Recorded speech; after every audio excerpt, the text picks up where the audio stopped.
जगाग्नि ज्वाला ज्वाला देवी नमोस्तुते। सर्वमंगलमांगल्ये शिवे सर्वार्थ साधिके शरण्ये त्र्यंबके गौरी नारायणी नमोस्तुते।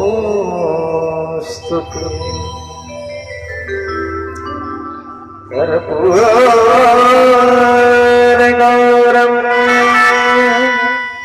करुणावतारं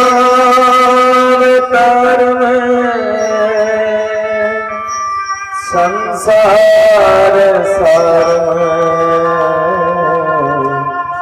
भुजगेन्द्रहारं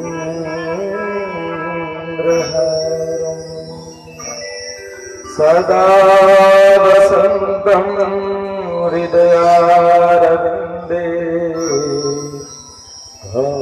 भवानी सहितं नमामि।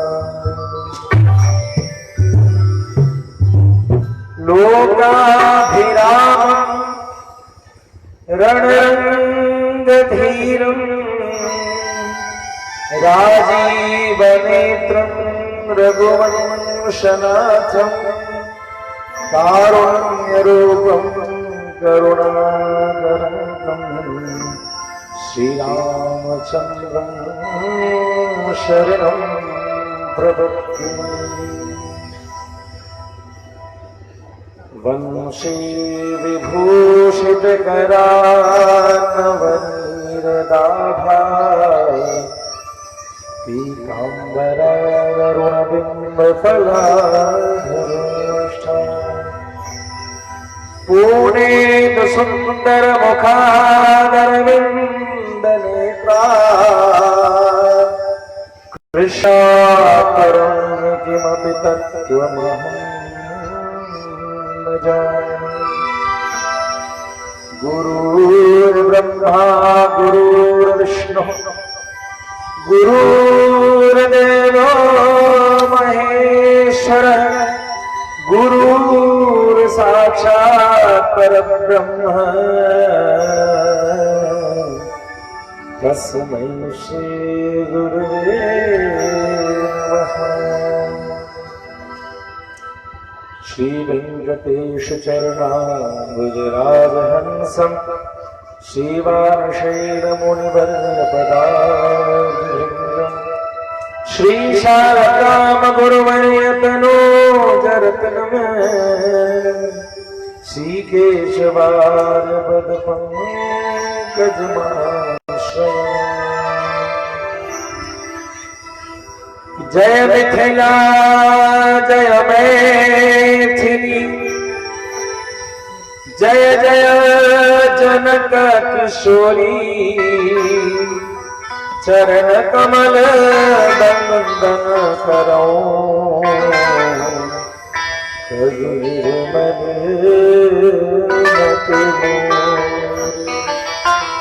चरण कमल बंदन करो करु निर्मल मति मोर। प्रेम भक्तवत्सल भगवान की श्री वृंदावन बिहारी लाल की जय। तो बोलिए श्री वृषभानुदुलारी की श्री जनक किशोर देव महाराज श्री अध्यात्म भगवान की श्री संत बलवंत हनुमंतलाल जी महाराज की जय। भाष्यकार श्रीमान स्वामी जी महाराज की श्रीमान बालक स्वामी जी महाराज की जय।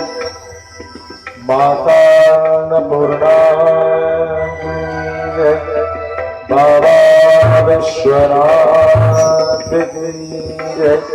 जय जय श्री राम, जय जय श्री राधे।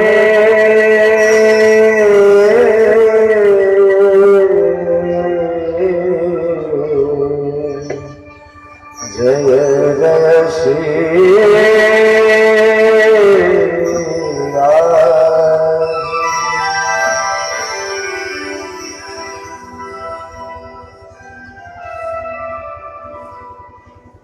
अकारण ही जहां कृपा बरस जाए,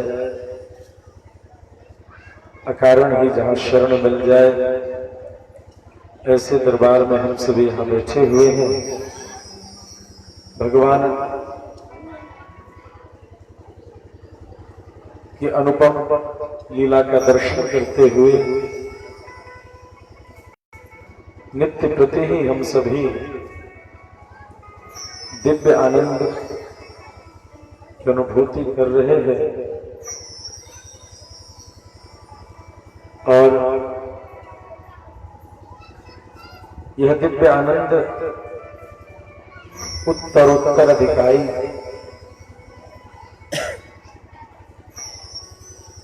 जो प्रथम दिन से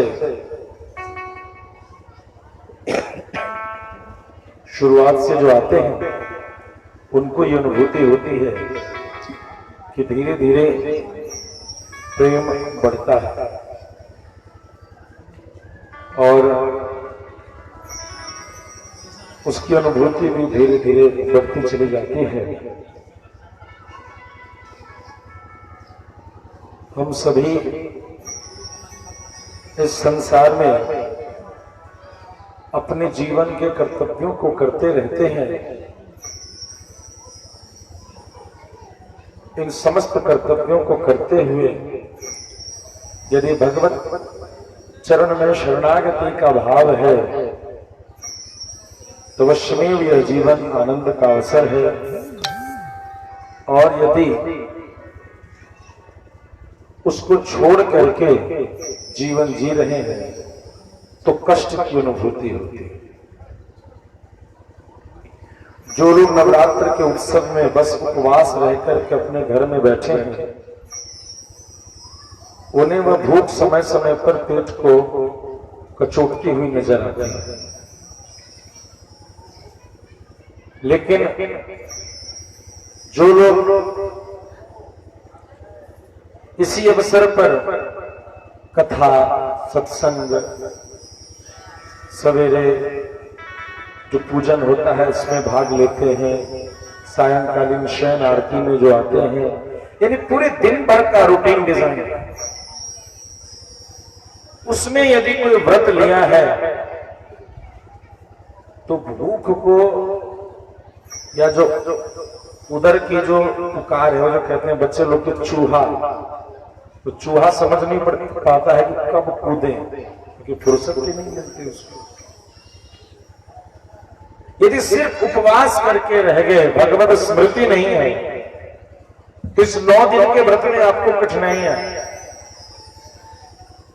लेकिन उपवास के साथ साथ सेवा भी कर रहे हैं, सन्निधि भी कर रहे हैं, उत्सव का मतलब आनंद भी ले रहे हैं। तो जो इस तरीके से उपवास करते हैं उनके लिए वह उत्सव हो जाता है, और नहीं तो उनके लिए भूखमरी हो जाती है जो भगवान को छोड़। ठीक किसी प्रकार से संपूर्ण जीवन में भी या उपवास के समय घर में रखी हुई भंडार है लेकिन हम नहीं लेने का नियम रखते हैं, तो भंडार भरा है। ठीक इसी प्रकार से संसार में बहुत ऐसे संसाधन है जिसको हमें लेने की इच्छा है मगर वो मिल नहीं पाती है, फॉर्चुनेटली नहीं मिल पाती, ऐसी तकदीर होती है कि नहीं मिल पाती। तो यदि सिर्फ भूख रहेगी तो तड़प की अनुभूति होगी, सिर्फ जरूरतों की आपूर्ति रहेगी तो तड़प की अनुभूति होगी, तुम व्याकुल होगे, चिंतित होगे, दुखी होगे। ये सत्य है। जिसको एक है उसको दो की चिंता है, दो है तो तीन की चिंता है। अपूर्ति तुम्हें कष्ट देगी, कमी नजर आएगी, असंतुष्टि के रूप में तुम्हें तड़पाती रहेगी। और जैसे नवरात्र में पेट दिखाई देता है उपवास करने वालों को, वैसे दिखाई देता है। लेकिन उसी के साथ उत्सव का समायोजन कर लोगे।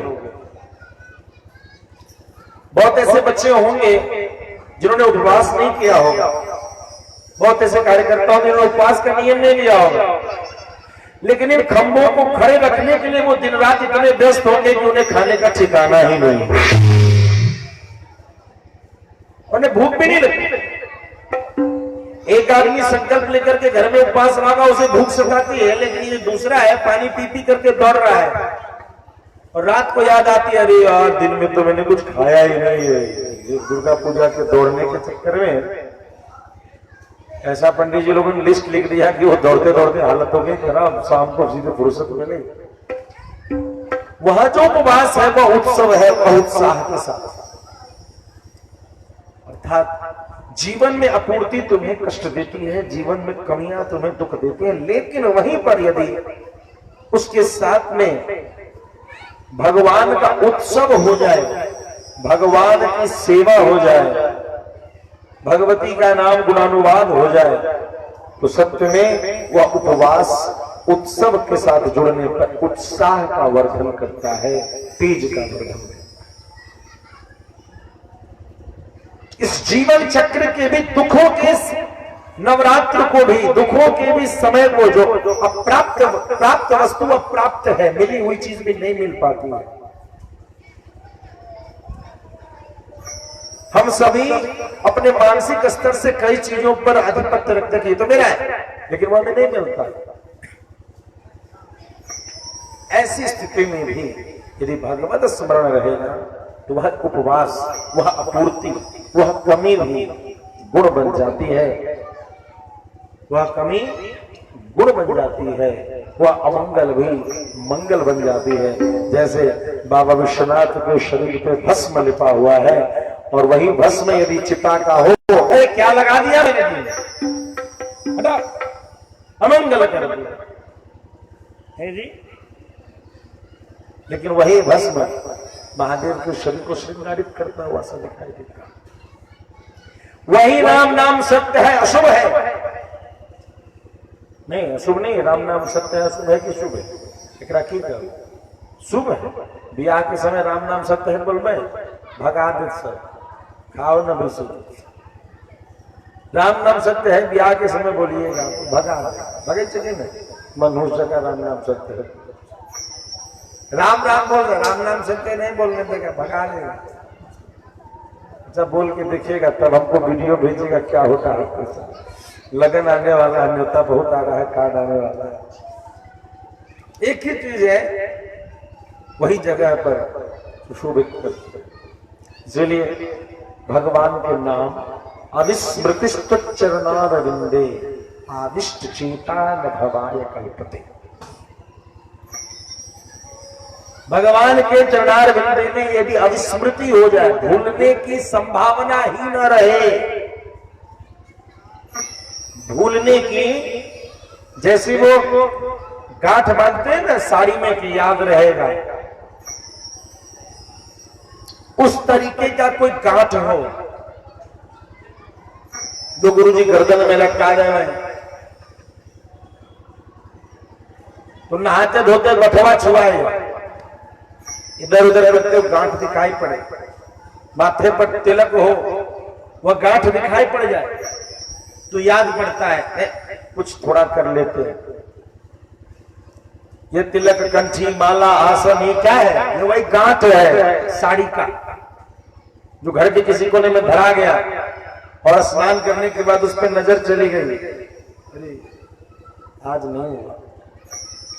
और यही गांठ कभी कभी समाज में दिखाई देने लगता है, खुद भूल गए, बाहर गए तो दिखाई पड़ा, अरे इनके माथे पर तिलक लगा हुआ है, हम आज पूजा नहीं करता। यह गांठ तुम्हें याद कराएगा, वो साड़ी के कोने वाला गांठ, आंचल के कोने वाला गांठ दिखाई देगा। और जैसे ही गांठ दिखाई पड़ती है, अपनी कमी की, भगवान का नाम नहीं लिया, यह पीड़ा दिखाई दे। अविस्मृति तुच्छ चरणारविंदे, उस क्रिया को नहीं की, लेकिन याद तो आ गई कि वो क्रिया नहीं की। अविस्मृति पच्चनारविंदे, यदि ऐसा हो जाए आविष्ट चेता, और जब चित्त तुम्हारे चरणों में आविष्ट हो जाए, न भवा या कल्पते, इस संसार में उसका पुनरागमन नहीं होता। या यूं कहें, भव सागर में डूबता कौन नहीं है? एक तो वो जिसको तैरने नहीं आता, तैरने आता है वो नहीं डूबता है, उसमें जो जाए नहीं। दोनों तरीके के लोग भव उस समुद्र में नहीं डूबते, पोखरी। या तो जो नहीं जाएगा वो नहीं डूबेगा, और या तो जो तैरना जानेगा वो नहीं डूबेगा। जिसको तैरना नहीं आएगा और वो उसमें जाएगा तो डूबेगा डूबेगा। तो भव सागर में आना तो आए हुए, तैरने नहीं आएगा तो डूबे। उसकी विधि है अविष्ट चेता भवाय कल्पते। इसलिए हमें भगवान के नाम स्मरण करते हुए अपने जीवन को यापन करना चाहिए। इसी भाव के साथ आज हम सभी कथा में प्रवेश करें। नाम जपते, थोड़ा आवाज फट रहा है। नाम जपते सभी ज्ञानी ध्यानी,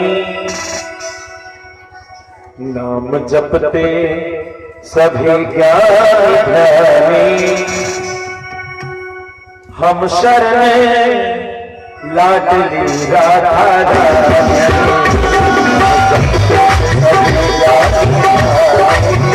नाम जपते सभी ज्ञानी ध्यानी, हम शरण लाडली राधा रानी।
भक्तवत्सल भगवान की जय, साचे दरबार की जय।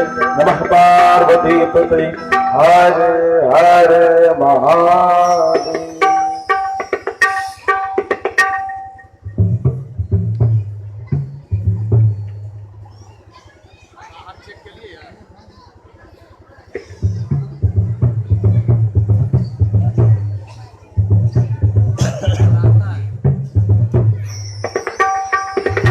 अत्यंत कृपा। कल हम सभी ने सुना कि किस प्रकार से मणिद्वीप का दर्शन भगवती ने कराया है।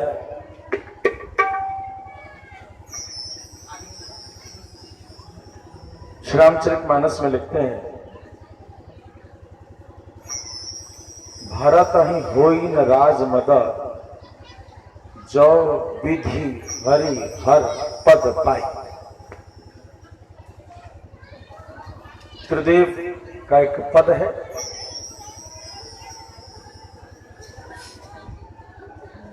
और सैद्धांतिक रूप से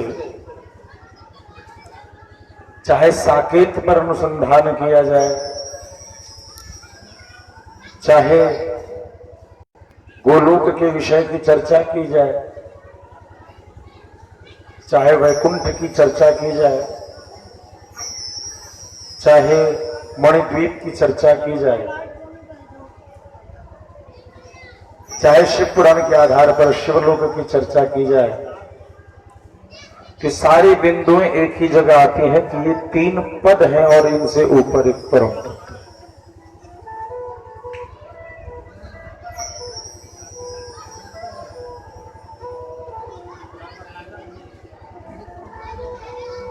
तीनों पद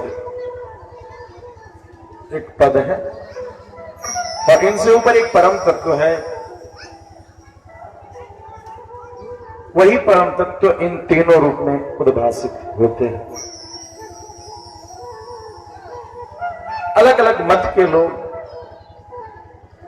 पुराणों के आधार पर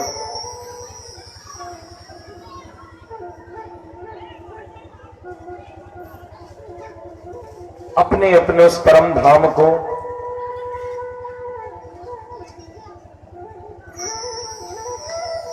एक अलग नाम से विवेचन करते हैं। जैसे अब कल की कथा में जब हमने वैकुंठ सुना, तो ये वो वैकुंठ नहीं है जिस वैकुंठ की चर्चा वैष्णव करते हैं।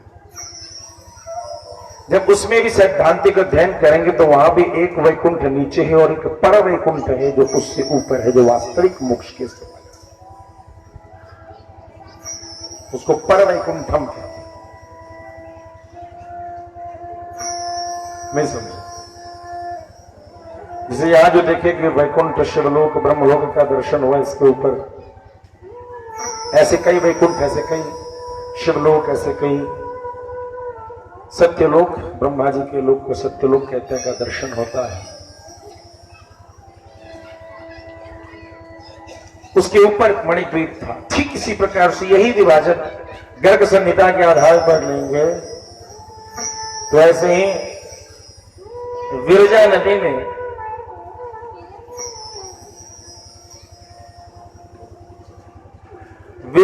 में कई ब्रह्मांड जो है, जैसे गंगा जी में कंकड़ के गोले खा रहा होता गड़,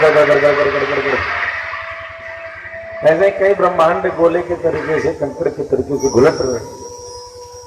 और उस ब्रह्मांड के नीचे है ये सत्यलोक आदि सब। सत्यलोक के परिधि के पार है विरजा नदी का जल, वहां परम धाम गोलोक है। कल की प्रसंग में एक अद्भुत चीज कही गई, मगर वहां ध्यान नहीं ले जा सके हम लोग। जब ब्रह्मा विष्णु महेश भी आए उस जगह पर, तो उन तीनों ने स्त्री का रूप धारण किया। किस चीज का? और तब मणिद्वीप में दर्शन।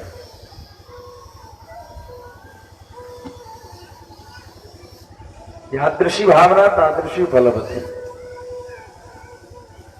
हम जिस देवता की पूजन करते हैं उस देवता के गुण हम में आते ही चले जाते, और जब तक उस गुण की ओर बढ़ने की चेष्टा नहीं करते, उस गुण की ओर, तब तक भजन नहीं, तब तक कर्मकांड है। नहीं सुने? कर्मकांड और भजन में अंतर क्या है? क्या संत लोग दिया नहीं जलाते? जलाते हैं। क्या वो भोजन वोजन नहीं करते नहीं कही चीज दूर हमारे जगह तो सब चीज करे छथिन तो हम ना हमार भजन नहीं भले हमकर भजन हो जाए केना हो जाए ये कंफ्यूजन का है पता है कंफ्यूजन यहाँ यही है कि हम दिया तो जलाते हैं मगर उनके लायक बने कैसे ये नहीं सोचते जब तक उनके लायक उनके लिए कर रहे हैं उनके लायक बनने की कोशिश उनके गुणों के आधार पर कुछ अपने आप में बदलाव करने की कोशिश या उस धार में बहने की कोशिश या उस ओर जाने के लिए हम कोशिश नहीं करते तब तक वही सारी विधि संसार की कर्मकांड हो जाती है।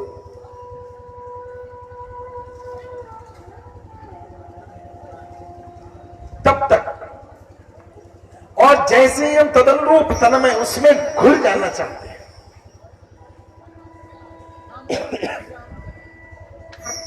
उसमें घुल जाना चाहते हैं स्वत्व का नाश अपने अभिमान का नाश अपने अभिमान का नाश कर देते मैं कौन हूं तो मैं उनकी स्वरूप हूं उनकी कृपा हूं। धर्मतलाल जी महाराज ने कहा था प्रताप महिमा भगवान सुंदरकांड में देख लीजिए और जैसे ही कहा तब प्रताप महिमा भगवान तो सरकार को जवाब ही नहीं मिला निरुत्तर हो गए बांध दिया क्या कहना पड़ा प्रत्युपकार करो का तोरा सन्मुख हो सकत मन मैं क्या करूं तेरी इस सारा काम तो तुम मेरे माथे पर पटक दिए। और जैसे ही जीव अपने कर्मों की गठरी वो पुण्य भी है प्रभु का कार्य ही किया था ना कह सकते थे हनुमत लाल जी मैंने किया नहीं कब आपने किया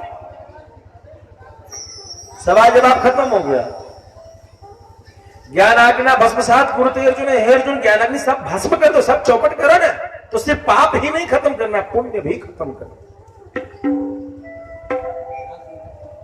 ध्यान दीजिए जब तक पुण्य के चक्कर में दिया जल रहा तब कर्मकांड और जिस दिन से प्रेम के चक्कर में दिया जल गया बस समझ लीजिए भजन उसी दिन प्रारंभ। हनुमंतलाल जी महाराज को माला पहनाना चाह रहे भाई तुमने किया सुग्रीव ने पूछा और सखा कैसे किया सब पूछ रहे हनुमान तुमने कैसे क्या किया पहला जवाब निकला मैंने कहा कुछ किया भाई सब सरकार ने किया और जैसे ही ये कहा ब्रह्मार्पणम ब्रह्म हवि ब्रह्माग्नो ब्रह्माहुतम ब्रह्मे तेन गंतव्यम ब्रह्म कर्म समाधिना ब्रह्मार्पणम जैसे ही ब्रह्म को अर्पण कर दिया परमात्मा को अर्पण कर दिया परमात्मा निरुत्तर हो गए परमात्मा कहते हैं मैं क्या करूं अब मेरे पास कुछ बचा ही नहीं जिसके पास कुछ नहीं होगा परमात्मा कहेंगे मेरे पास भी अब कुछ नहीं है अब मिलाइए भगवान कहते हैं ना की कहे जे हमरा जेना करे जे तेकरा संगे हम तेना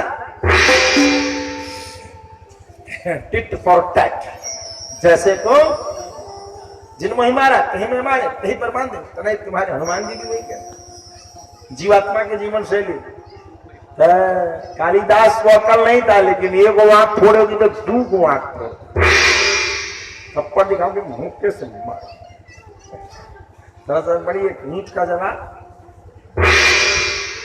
जैसा करो तो वैसा भरो यही ना कहते हैं। अब एक जीवात्मा है हनुमंतलाल जी महाराज एक जीवात्मा है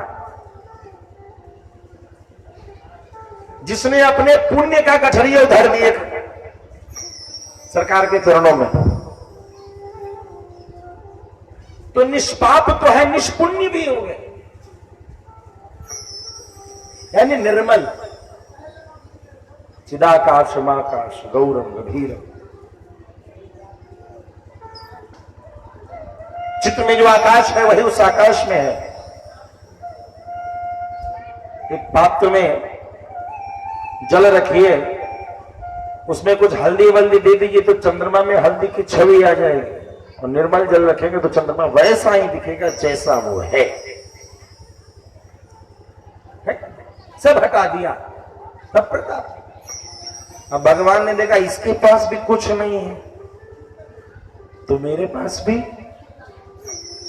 ये कुछ मुझे नहीं दे रहा है, तो मैं इसको कुछ कैसे दूं?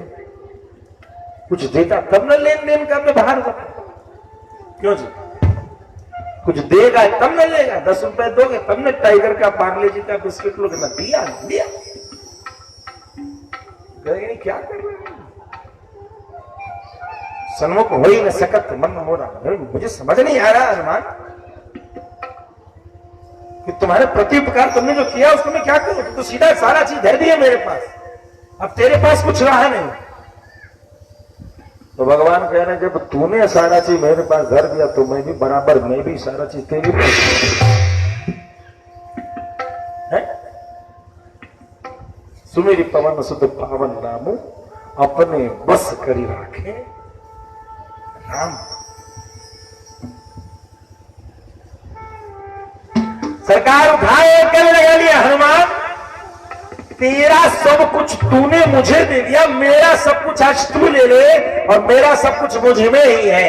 सकल ब्रह्मांड मेरे आज ले, तेरा नाम आज के बाद तेरे सारे सकल ब्रह्मांड में। और राम जी गले से लग गए हनुमंत जी महाराज की संपत्ति। स्वयं को एक पदार्थ समझ लिया, सर्वस्व अपना राम जी ने दे दिया। अतः हम सभी को इस त्रिगुणात्मिका सृष्टि से ऊपर उठने के लिए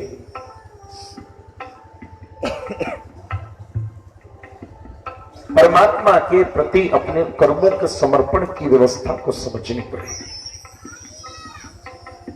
जब तक उस कर्मों से जुड़े रहोगे, दिया अपने लिए क्यों जलाते हो?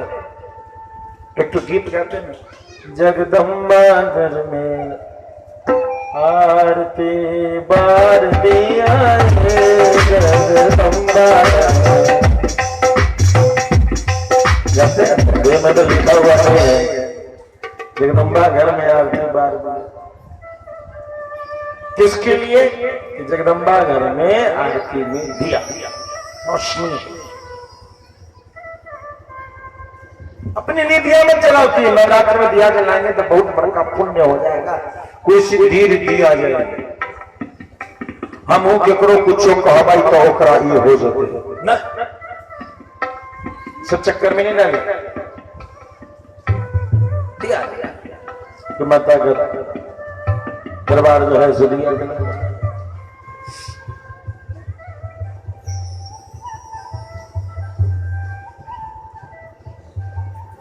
अपने कर्मों को उस लिए करें कि वो सके। वही जीवात्मा के लिए व्यवस्था हो जाता है जब परमात्मा अपना प्रेम समर्पित कर बैठता है। आइए आगे के प्रसंग में हम सभी सुने। एक सुंदर सी कथा है। कौशल्या देश में, कौशल प्रदेश में ब्राह्मण रहता था जिसका नाम देवदत्त है। कुछ लोगों को आगे ये कथा में कुछ कटुता भी लग जाए, लेकिन किया गया है सच्ची बात, थोड़ी कड़वी। देवदत्त संतान निधि ने पंडित जी लोगों को बैठाया, कुछ पूजा पाठ हुआ। तो गोविल मुनि थे जो साम गायन करते थे, लेकिन कुछ श्वास प्रश्वास के कारण उनका स्वर भंग हो जाए।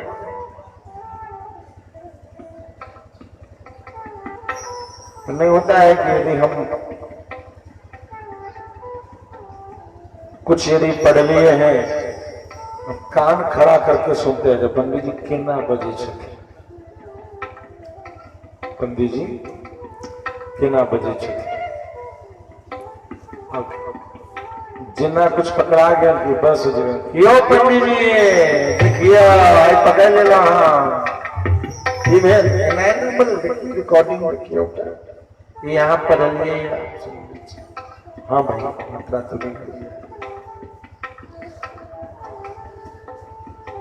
भैया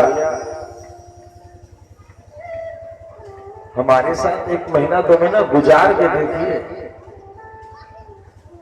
जब बिस्तर बदलता है, जब भोजन की थालियां बदलती हैं और हर जगह आपको एक दूसरे पर विश्वास नहीं है, लेकिन आपके ही पराये लोगों में से हम अपना खोज करके जीवन जीते हैं।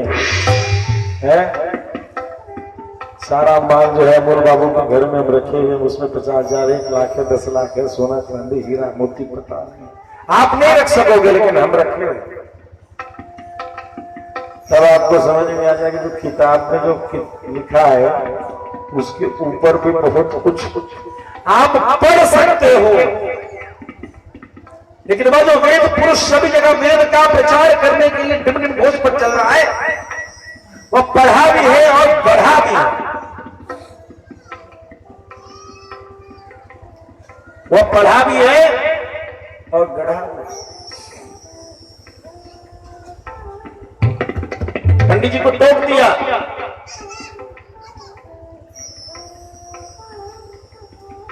जितने भी हमारे पुरोहित हैं, आज हमारे आचार्य संजीव जी,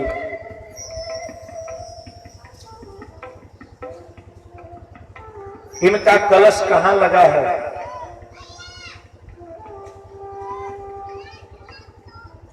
हम तो 2 साल से आ रहे हैं, पिछले साल से 2, तीसरा पता नहीं हो न हो, कौन जानता है, लेकिन एक कटु सत्य है। उनका कलश कब लग रहा है, उनका मंगल कब हो रहा है? एक दिखा रहे एक आचार्य क्या होता है,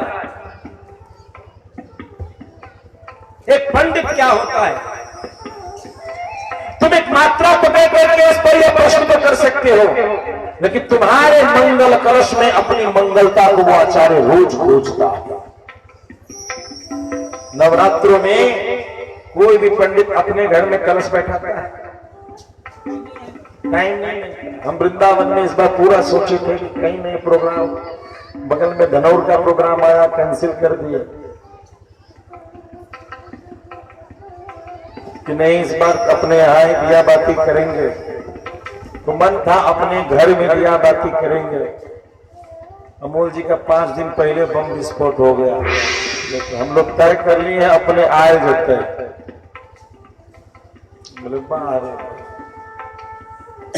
मन की कल्पना थी अपने घर में, तो अपना घर आया, लेकिन 2-4 पीढ़ी पहले वाला अपना घर आ गया, लेकिन ना तो मैं घर में। बोले चलो भाई, जो कल्पना थी धाम की वो मिथिला ही है, कल्पना थी घर की तो ये भी मेरा ही घर है। जो लोग जानते हैं वो जानते हैं, जो नहीं जानते सोना नहीं। अपने घर में कलश नहीं जला पाते, दिवाली को दिया वो अपने घर में नहीं जला पाते, तो क्या उनका घर अंधेरा है? तुम्हारे घर में वह पंडित दिया जला करके अपने घर की दिया की कल्पना करता है। शायद वो अपने बच्चों के साथ कभी दिवाली की मिठाइयां नहीं खा पाता,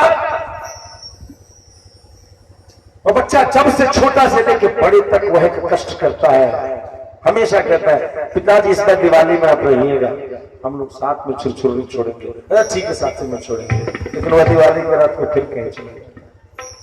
तो एक श्लोक में एक मंत्र को तो पकड़ लिया, लेकिन जनाब थोड़ा सा 1 महीने बाद ये मैदान में आपको पता चल जाए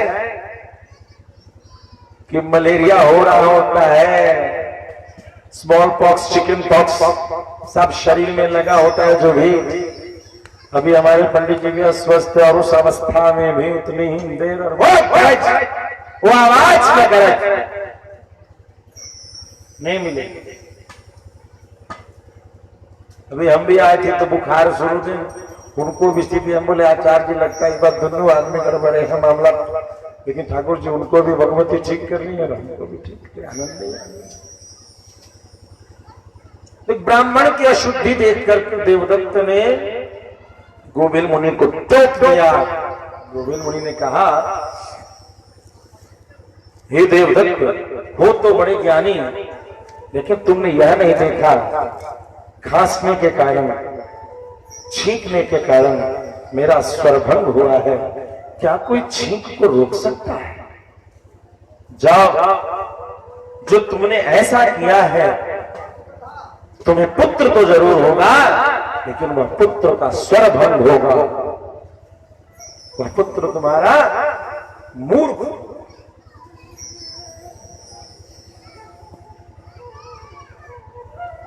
अब तो देवदत्त को क्षमा याचना करने लगे, गुरु जी क्षमा कीजिए, गुरु जी क्षमा कीजिए। बोले ठीक, जाओ, मैं प्रार्थना करता हूं कि मूर्ख होकर के भी बाद में वो वंदनीय बन जाएगा। यहां बहुत ही सुंदर सिद्धांतों को स्थापित किया है। नासने पितृकार्येषु देवकार्येषु सद्विजः मूर्खा समुपविश्य कार्यस्य फलमिच्छता। यदि फल की इच्छा चाहते हो तो वेदहीन ब्राह्मण को पितृ कार्यों में, देव कार्यों में स्थान न दें। मूर्खा समुपविश्य कार्यस्य फलमिच्छता। अब की होई छे अपना सत्रपिता दोष छे। जब श्राद्ध हो जाए तो में बंदी जी बेचारा गला फाड़ फाड़ करके मंत्र पढ़े छथिन। और जते बहन दाई सब अभी छथिन, सब वही में से कोनो गैया ले जाइए, कोनो बछड़ा ले जाइए, कोनो कुछ ले जाइए। अरे ठीक है, वो बेटी हमारा ब्राह्मण है, लेकिन वह ब्राह्मण होने के साथ साथ वेद विरोधी भी है। कम से कम गायत्री का माला फेरता है। ये तो विचारो कि तुम दान दे किसको रहे हो। तो नहीं, तुम तो इसमें अपना घर का व्यवहार भी निभा लेते हो। बेटी दामाद के लिए, दामाद को ये कुछ हंसी मजाक में करता है, आगे गैया ना दे रहे, इसलिए इससे बचिए। दामाद पता चलता है कि किसी फैक्ट्री में काम करता है या कुछ और करता है, उसका वेद से कोई संबंध ही नहीं। अपात्र को श्राद्ध का दान तो बिल्कुल ही न दें, क्योंकि एक बार भाव मिच्छन्ति देवता, देवता भाव पर भी जाते हैं, पितर भाव पर नहीं रिश्ते, पितर कर्तव्य पर देते। कब मिच्छन्ति पितरा, पितर को कर्मों में शुद्धि चाहिए। इसलिए इन सब चीजों से बचिए। ये चालाकी मत कीजिए दान में। जब बढ़िया दान कीजिए तो बेटी दामाद को बुला लीजिए। बेटी दामाद जरूर आता है, खोज के दांत पिजा करके छुट्टी लेकर। दामादों कहता है हमारा कभी, वही दामाद 10 दिन बाद कहेगा सब पंडित जी से फुकटिया खाली छलता है। हमारा खा करके कई समाज में कई लोग हैं जो हमारा खाते हैं और हमारा ही, कि जितने दामाद हैं सब पंडवाने, इन सबों ने ब्राह्मणों का अंश सिखाया है, ब्राह्मण होके ही खाया है। लेकिन जो वैदिक ब्राह्मणों को मिलना था उनका अंश उन्होंने खाया है, और वे ही वेद धर्म पे चलने वाले ब्राह्मणों का विरोध करते हुए या उपहास मारते हुए देखे ही विचारते हैं। मेरा खाते हो, मेरे भी लिए मुझे से नहीं आओ। इस घर में भी जो यहां भी जो होंगे वो भी कैसे माल छानते होंगे। तो इस चीज से रुके। आहारा देखिए, फिर से ध्यान दीजिए, फिर अगला सिद्धांत, आहारादधिकं चान्नं न दाता पंडिते दाता नरकमाप्नोति गृहीत्वा तु विशेषतः। मूर्ख को आहार से, भोजन से ज्यादा कुछ नहीं देना चाहिए। हम दमा तक कलेक्टर छते, एक कलेक्टर है। यह बात है वेद का, गायत्रियों तो जो बेचारा कुछ हो है, जिसको खुद ब्राह्मण होने पर गौरव नहीं है वही तो गायत्री छोड़ेगा। क्यों जी? जिस स्त्री को विवाहित होने का गौरव नहीं होता है वो धीरे से चुरौ का सिंदूर लगाते जो लोग कहते हैं बिया हो गए, लाज लगे। दूल्हा पे बिया भेला पे जरा गौरव को सिंदूर लगाते हैं, धीरे से इन्ना करके इन्ना कर ना कोनो देखे तो बिया दे। कि कहीं बाहर जाए तो कन्या पूजन के टाइम में 2 रुपये आ जाए, तो मैं ये मिले पहले से बाहर तो मिलिए जाए, और नहीं तो जिसको है वो सिंदूर लगाए। तो ये जितने लोग गायत्री मंत्र नहीं जपते हैं, इन सबों को खुद गौरव नहीं है कि परमात्मा ने इन्हें ब्राह्मण कुल में जन्म दिया, खुद सुसंकित है। और कपाल फाड़ कौन कुल में हमको जन्म दे दिया जो हमको सब आज के समय में न। लेकिन जब दान होगा श्राद्ध का, एकादशी का, पेप्सोडेंट, कोलगेट, पता नहीं कौन कौन से दांत पीछे बड़ा मुस्कुराहट के साथ सेंट लगा के वहां पहुंच जाएंगे। जब हमारा सुविधा अधिकार है, आहारात अधिकम चान्नम न दातव्यम पंडिते दाता नरक मापनोति ग्रहीत्वा। तो विशेष तो यदि आप देता है, देने वाला नरक जाता है। भोजन भर दीजिए। अब कल से कथा में भीड़ कम लगेगा, इसलिए भीड़ कम लगेगा क्योंकि नई नई बेटियां जितनी सब सोच दीजिए अपना घर से ले आएंगे, लेकिन मामला गड़बड़ा रहा है। जो मिले वाला नहीं महाराज जी, हर कथा करो हमरा दूल्हा हमार बात मानता नहीं, वो गर्भवती जरेबे न करे छठ दामाद भेला पे कुछ मिल जाए तो रहे से हुआ वासरा दूर निकाय दाता नरक में अपनोती। यदि कोई अपंडित को भोजन कराइए, यदि इस तरीके का कोई दान करता है तो देने वाला भी नरक जाता है, लेने वाला तो जहां जाना है वो तो जेबे करता है। क्योंकि लिखा है 60 वर्ष सहस्राणी, यदि ब्राह्मण का अनुष्ठान लेते हो तो 60,000 वर्ष तक विष्ठा कृमि, विष्ठा के कीड़ा बनते हो। वैदिक ब्राह्मणों को जो मिलना चाहिए उसका अंश यदि आप लेते हैं तो आपको 60,000 वर्ष तक विष्ठा का कीड़ा बनना पड़ता है। प्रेम से भक्तवत्सल भगवान आसने पूजने दाने यत्र भेदो न चान्वपि मूर्ख पंडितयोर भेदो ज्ञातव्यो विबुधेन वै। मूर्खा यत्र सुगर्विष्ठा दानमान परिग्रहे तस्मिन् देशे नवस्तव्यम पंडितेन कथंचन। आसन में, पूजन में, दान में यत्र भेदो न चान्वपि, जहां भेद नहीं होता, मतलब योग्यता के आधार पे दान देना चाहिए। भेद का मतलब क्या है? भेद का मतलब पंक्ति भेद नहीं होना चाहिए। जो जिस योग्य है उस योग्य उसका दान होता है। आचार्य दिग्नो दक्षिणा सिद्धांत कहता है, यदि आप भोजन के लिए किसी ब्राह्मण को और आचार्य को बुलाते हैं कि 10 ब्राह्मण के साथ आचार्य आप आइएगा, तो यदि आपने 10 ब्राह्मण को 51 रुपए दिया है तो सिद्धांत कहता है कि आपको थोड़ा डबल 101 आचार्य को करे कहा तक कहे आचार्य यहाँ के तो घरे कुछ बातों में दे तो चलो, यानी आपसे नेह किया तो पॉकेट में चोट पाया।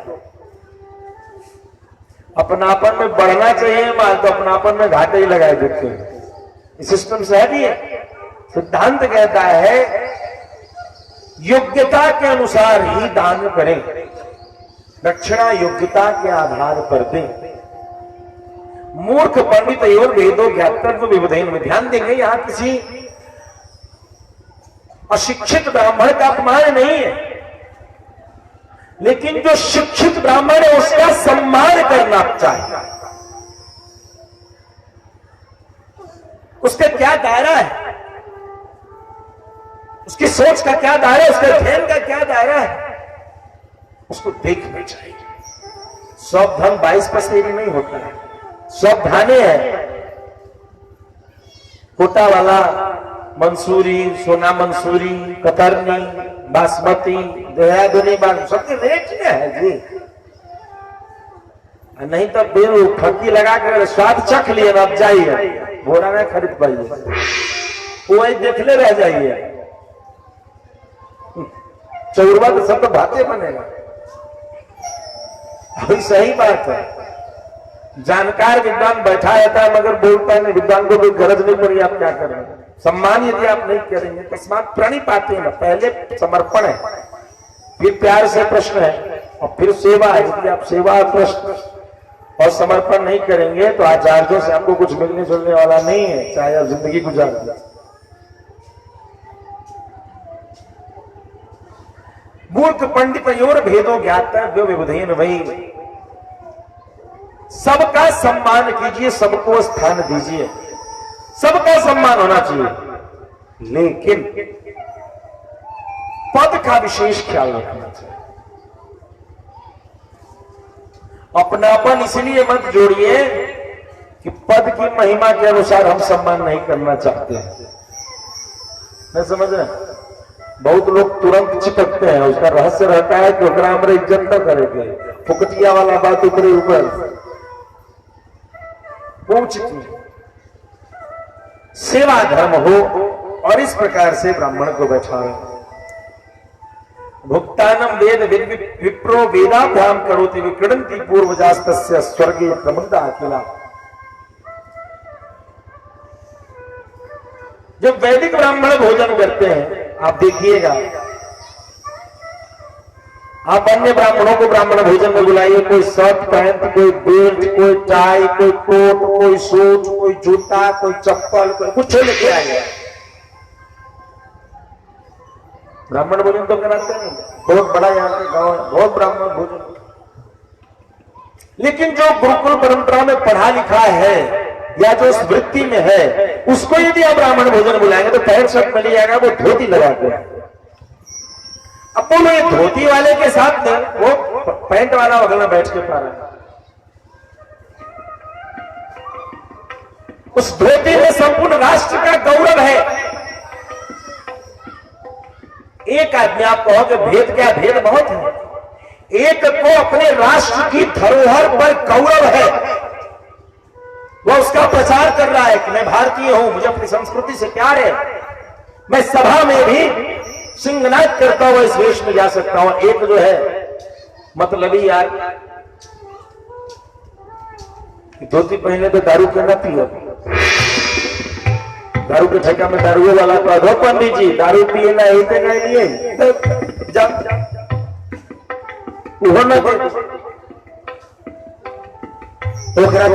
चल रही।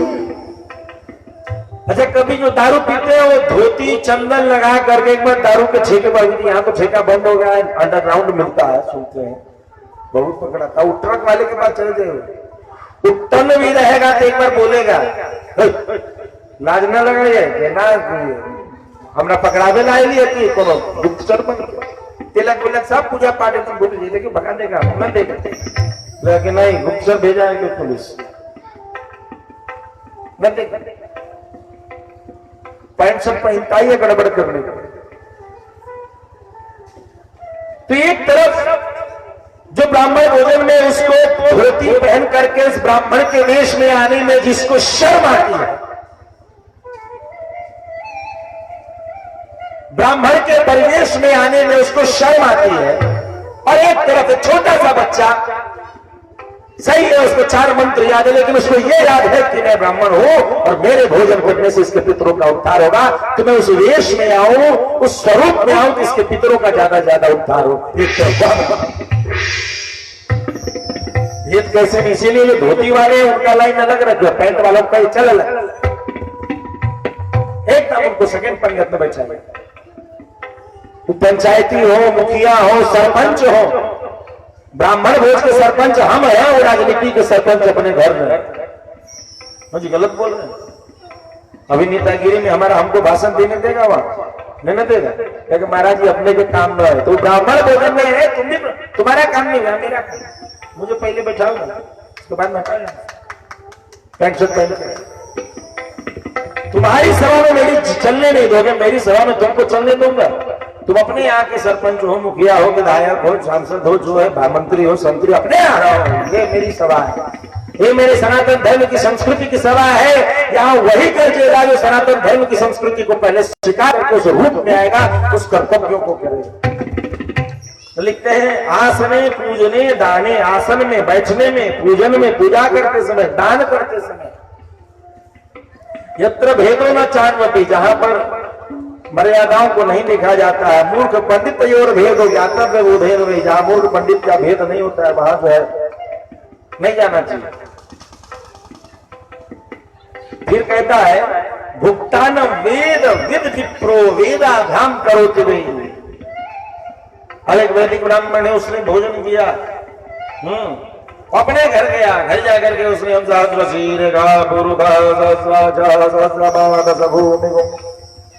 वो पटकुल है वेद का पाठ कर रहा, आपका जो अन्न गया है उस अन्न को पचा करके वह जो है वेद का पाठ कर रहा।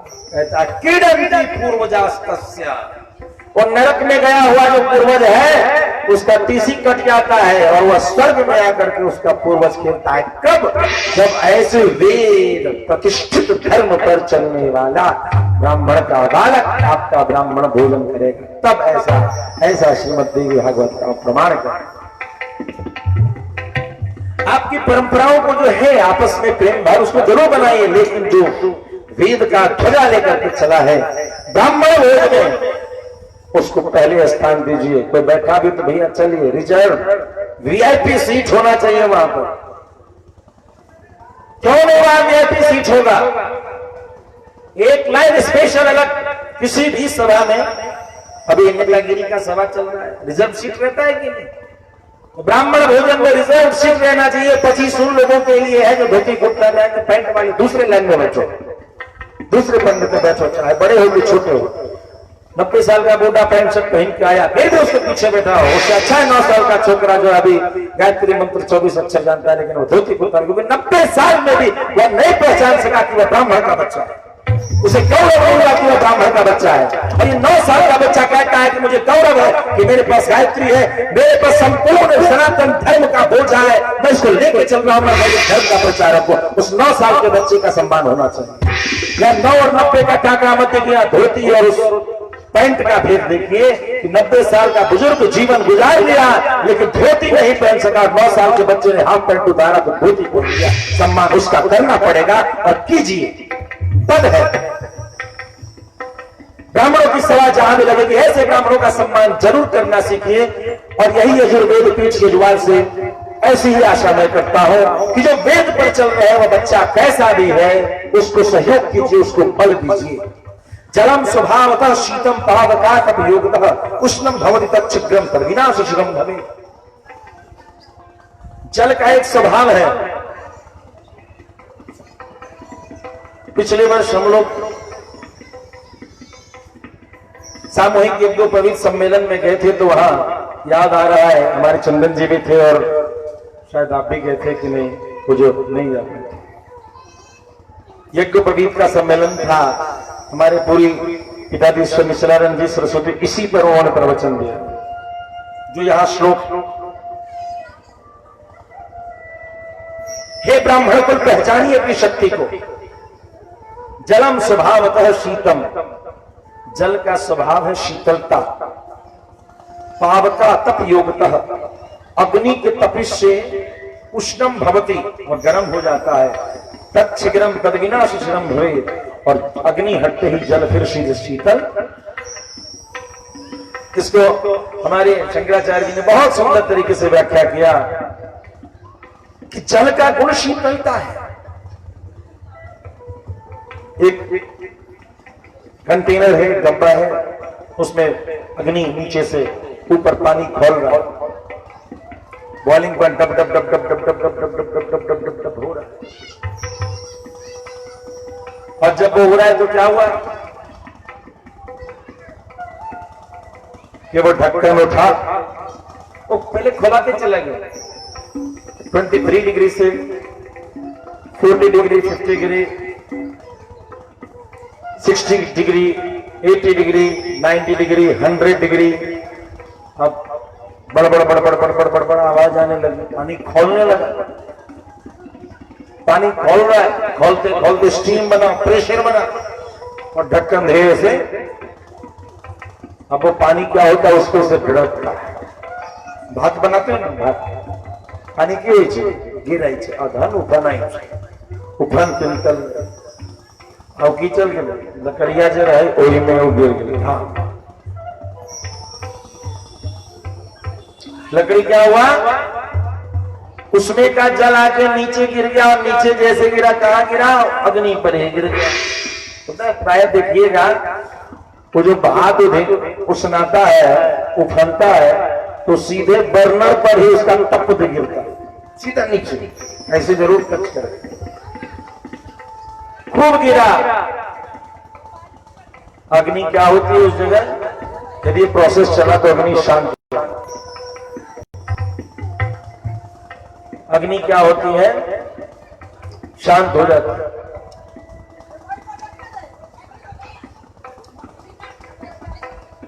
अग्नि क्या हुई शांत, समझे, उफनी और उफन के गिर। तो अग्नि ने तुझे तपाया, तुम खोल भी पे, लेकिन तुम में गुण शीतलता का। हे ब्राह्मण, तुम्हें प्रकृति ने है जल, तुमने शीतलता का गुण दिया है।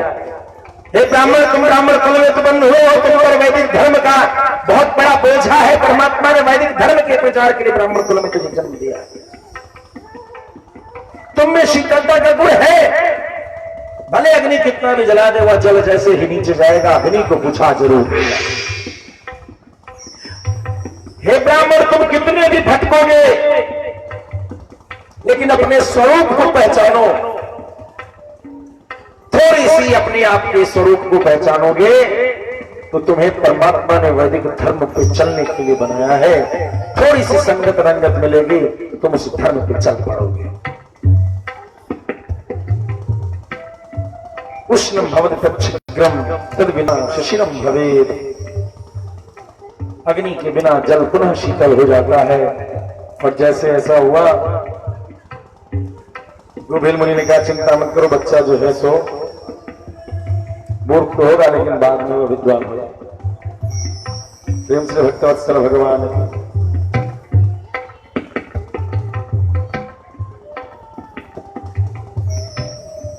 संभव संयोग हुआ, एक बच्चा जन्म हुआ जिस बच्चे का नाम ब्राह्मण देव देवदत्त को उतथ्य हुआ।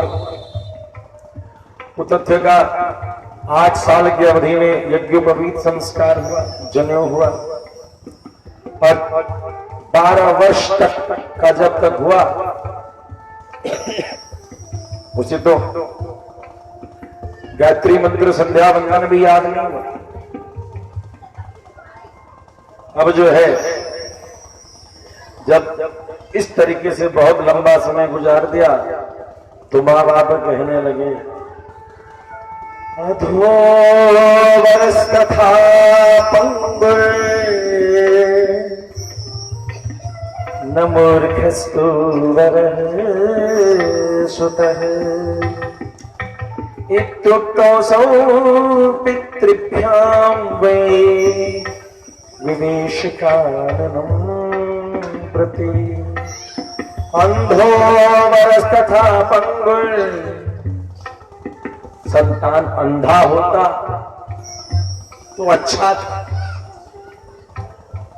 पंगु लंगड़ा होता तो अच्छा था, लेकिन मूर्ख संतान होना अच्छा।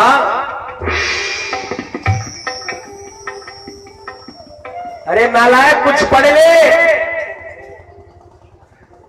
ब्राह्मण का बालक है, कुछ पढ़ता लिखता क्यों नहीं? पढ़ेगा नहीं तो क्या करेगा? तुझे तो गायत्री मंत्र भी याद नहीं हुआ अभी तक।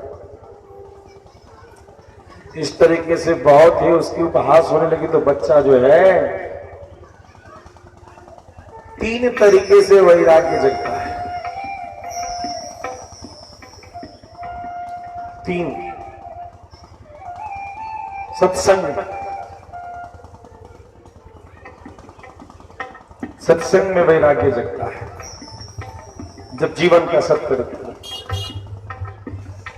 दूसरा, श्मशान में जब चिता जलती हुई दिखाई देती है तो दिखाई पड़ता है यही गति है और तीसरा, जब घर में बहुत बड़ी आपदा विपदा हो जाए तो इस तरीके से दिखता है। प्रेम से भक्त वत्सल भगवान,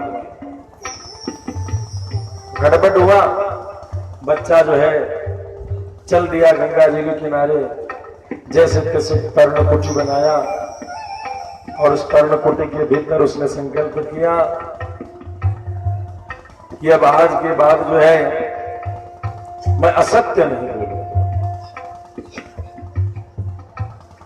नियमं च परम कृत्वा न सत्यं प्रब्रवीम्यहम् स्थितस्तत्राश्रमे रम्ये ब्रह्मचर्ये व्रतो हि स। मैं ब्रह्मचर्य व्रत में रहूंगा और झूठ नहीं।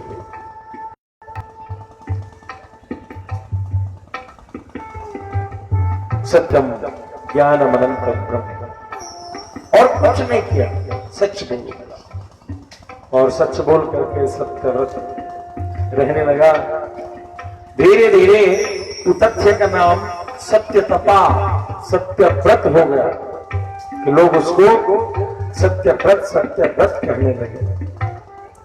15 वर्ष गुजर गए इस प्रकार से। बस वन के कंदमूल जो मिल जाते वो ले लेते, खा लेते, झूठ नहीं बोलना, एक भी शब्द झूठ नहीं।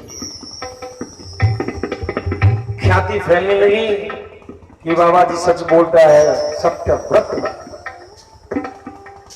और इस प्रकार से ख्याति चली गई। एक बार की बात है कि व्याध ने क्या किया, सुअर को मारा बाघ, और वह सुअर जो है चोट लगे लगे रोता रोता कराहता हुआ भाग रहा, और पीछे से व्याध, उसने व्याध को देखा कि सुअर को पीड़ा दे रहा है, तो बाबा जी के मुंह से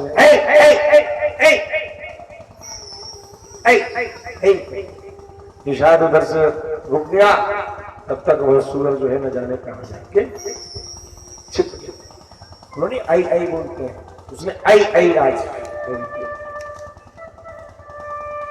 निषाद ने पूछा, उस व्याध ने पूछा कि किधर गया सुअर।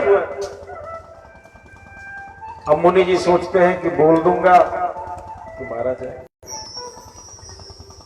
नहीं बोलूंगा तो पाप लगेगा, झूठ बोल रहा हूं तो। मैंने व्रत किया है सच बोलने का, तो बीच का रास्ता अपनाना चाहिए। कई बार हम लोग उलझते हैं और एक कर्तव्य के घर में दूसरे कर्तव्य को छोड़ दे। ये बहानेबाजी से नहीं चलती। धर्म संकट में ही तो तुम्हारी परीक्षा होती है और तुम तुरंत फेल हो जाना चाहिए। फेल नहीं हुई है, थोड़ा सा विचारिए तो रास्ता दिखे। सत्यम न सत्यम खलु यत्र हिंसा दयामितं चामितमेव सत्यम हितं नराणां भवति येन तदेव सत्यम न तथा यथैव।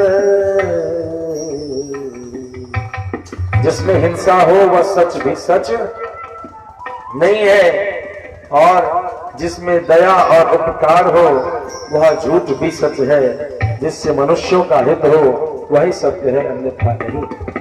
लेकिन मैं करूं तो क्या करूं, मैं कैसे बोलूं? बोल दूंगा तो मारा जाएगा, नहीं बोलूंगा तो छिपाना भी। अब बोलता है बाबा तुम सच बोलने वाले हो, सच बोलो। प्रायः कुछ लोग ऐसे उचित वक्ता होते हैं, जब नीति के अंतर्गत किसी बात को कह दी जाए कि बात को देखिएगा, यदि आप सुन रहे हैं तो किसी को बोलिएगा नहीं, समय आएगा बोला जाएगा। और उनसे कोई पूछता है तो पट से बोल देते हैं। उनसे पूछा तो भाई क्यों बोल दिया ना, हमारा से झूठ लबराई ना होने वाला है, पहले कर दीजिए।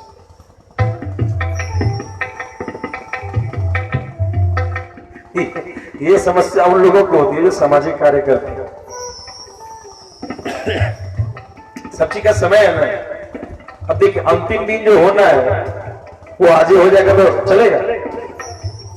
अंतिम दिन जो दृश्य होना है तो नीतिगत रूप से आज ये हुआ, कल वो होगा, परसों होगा, नीति से ऊपर होगा। सच क्या ही है कि अंतिम दिन विसर्जन होगा भगवती का, तो आज ये कर देगा, तो मतलब नहीं होता। तो सामाजिक व्यवस्था में या जितना बड़ा दायरा होता है उतनी बड़ी समय पर वो बातें बताई जाती है, तो अच्छा। एक बच्चा तीसरी क्लास में है और उसको 10वां का पोथी उसके सामने धर दीजिए, सच तो वो भी है, तो नहीं, समय का इंतजार करके उचित समय पर बोलना चाहिए। कुछ लोग समाज में क्या करते हैं,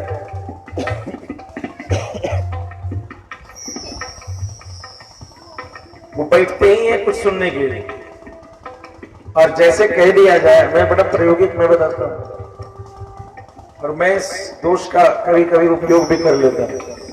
जब इधर कोई आयोजन करता हूं मैं देख लेता हूं ये आदमी जो है सर का बात फैलाने वाला है, तो उसको बड़े बार से बैठाता हूं और उसको बस इतना कहना है, भैया आपको अपना समझ करके बात विचार करें, किसी को कहिएगा। हाँ हाँ बोलिए ना महाराज, हम तो आपके अपने, बस उससे विचार करना कुछ नहीं होता है। ऐसा हो जाता तो कैसा रहता है। बस वो जो आप लोग टेम्पो में जो पैसा खर्चा करते हैं, सुनो सुनो सुनो गांव वाले सुनो, फलना तारीख से ऐसा कुछ नहीं, बस ऐसे टेम्पो को, ऑटो रिक्शा को बात कर लीजिए और फिर बैठ जाइए अपने चौकी पर। दोपहर में बात कीजिए, अगले दिन सवेरे जो लोग घूमते फिरते गैया गोरू दूध और डेयरी में जाते हैं दूध लेके, सारा आपको 24 घंटे के भीतर पता चलेगा। पूरे गांव में समाचार मिल चुका है और लोग उस हिसाब से सोचना शुरू कर चुके हैं। हाँ, लेकिन फिर भी गौवा सब इतना तेज है जो कहेगा कि सुनै छिए ना, निम्न काज नहीं बोला, लेकिन बेजाय कुछ कान में पड़ जाए जरूर बोला, महाराज जी सुनिए ना, नहीं नीक भेले कत भेले कला कहाँ के नहीं, हमरा सब जानकारी। अच्छा आओ ओकरा सुधारल जाए तो भाग जाए, सुधार के समय भाग जाए, सीमान गांव को छोड़ दे। उस सकारात्मक चीज को यदि वो जानकारी भी हो जाए तो नहीं आते हैं हमारा, नकारात्मक चीज में दौड़ते हैं। अभी यहां पर दो बच्चों में झगड़ा हो जाए तो पूरे गांव को सवेरे तक बहुत सारी रिपोर्ट हो जाएगी और जो घटना घटी उससे बढ़ करके रिपोर्ट हो, बढ़कर क्या हकीकत क्या फसाना। लेकिन अभी आप ही लोग यहां से जाते हैं, आपने जो कथा सुनी, यदि कहीं का स्पीकर हॉर्न खराब होगा तो कितने लोगों को आप बता पाते हैं? फोन भी आता होगा, ले दे के ढाक के 3 बात वही बात जो होती रहती, नॉर्मली चलती है।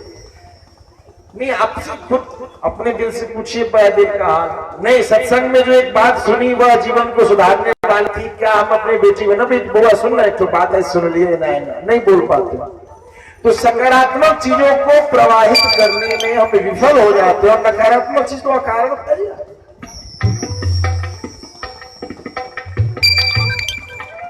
वाला या कमला वाला वही ना पीटैत रहे छे, लेकिन सब पीटे छै त कान के चोट लगे छै, कथा बोलतो में जे पीटे छै तो निमन लगे छै, ई बात कोनो बोले छै, खाली फोकटिया बड़ा निमन मनोज जी, यहाँ पंकज जी मनोज बड़ा सुंदर बजावे छी, बस इतने बार जस मिल जाएगा तो गैस्ट्रिक हो जाएगा, पेट दुखाई है क्या, काले को के प्रशंसा कर देंगे। आ कुछ दुर्घटना या कथी ला जाए टहलियो ले छियै, देखियो ले छियै की भेलै, टहलियो घर से यदि कनिया रोकतो है कथी ला जाए छियै देखियो ले छियै, टहल ले छियै। लेकिन धार्मिक आयोजनों में टहलने से गैस्ट्रिक ठीक नहीं होता है, उसमें कहीं गलती से चले आते कहीं बड़ा देह दुखाई, 4 घंटा बच्चे के पहुंच जाइए, 5 देह दुखे मजे से घर में बैठ के सुन, शरीर भी उल्टा, शरीर आपका कष्ट समझता है क्योंकि पाप जो आपने किए हैं वह पाप आपके छाती को कूटता रहता है। रे कुलहंता, जन्म तुमने ही मुझको दिया है, तुम ही हमारा सत्यानाश करने जा रहा है। तुमने ही हमको पटोरा है और तू ही हमको सत्यानाश करने जा रहा है। अभी तुमको बताता हूं, तो पेट दुखाता है, कमर दुखाता है, टांग दुखाता है, कपार दुखाता है, न कुछ दुखा है तो मन तो जरूर दुखा देता दूर तक टीवी में हम देख ले तो हमर से आजकल चल गए वीडियो चल तो से बेटो कहे छे पप्पा हाँ देख ले लियो ठीक कोई ना रहा ठीक से रहिया गोड़ लगे छियो जेना तू सत्संग का भगवान में तू टीवी में देखे छो बेटो तोरा टीवी में देखे तो कोई दिक्कत नहीं है। दादाजी आए क्योंकि दादाजी भी भगवान की सेवा में खुद नहीं जाना चाहते। पोता भी दूर से हाय हेलो महाराज मुंह देख ले इतने से संतोष हो जाइए। अवय है ना, पहले तो गर्मी छुट्टी में अवय रहे और तो सबके एसी की आदत हो गई। एसी टीसी कहाँ लगवाए गाँव में। पिछला साल तो जिन्ना तेना कथा में कथिक में सब तो हम बात के करो वाला भक्त हम अपने छार होकर करो ना मैंने हम करे हम खड़ा। हर आदमी कहता है कि हम करवाए हैं हम करवाए हैं। हम केला के थम मार दिया धक्का निकल गया।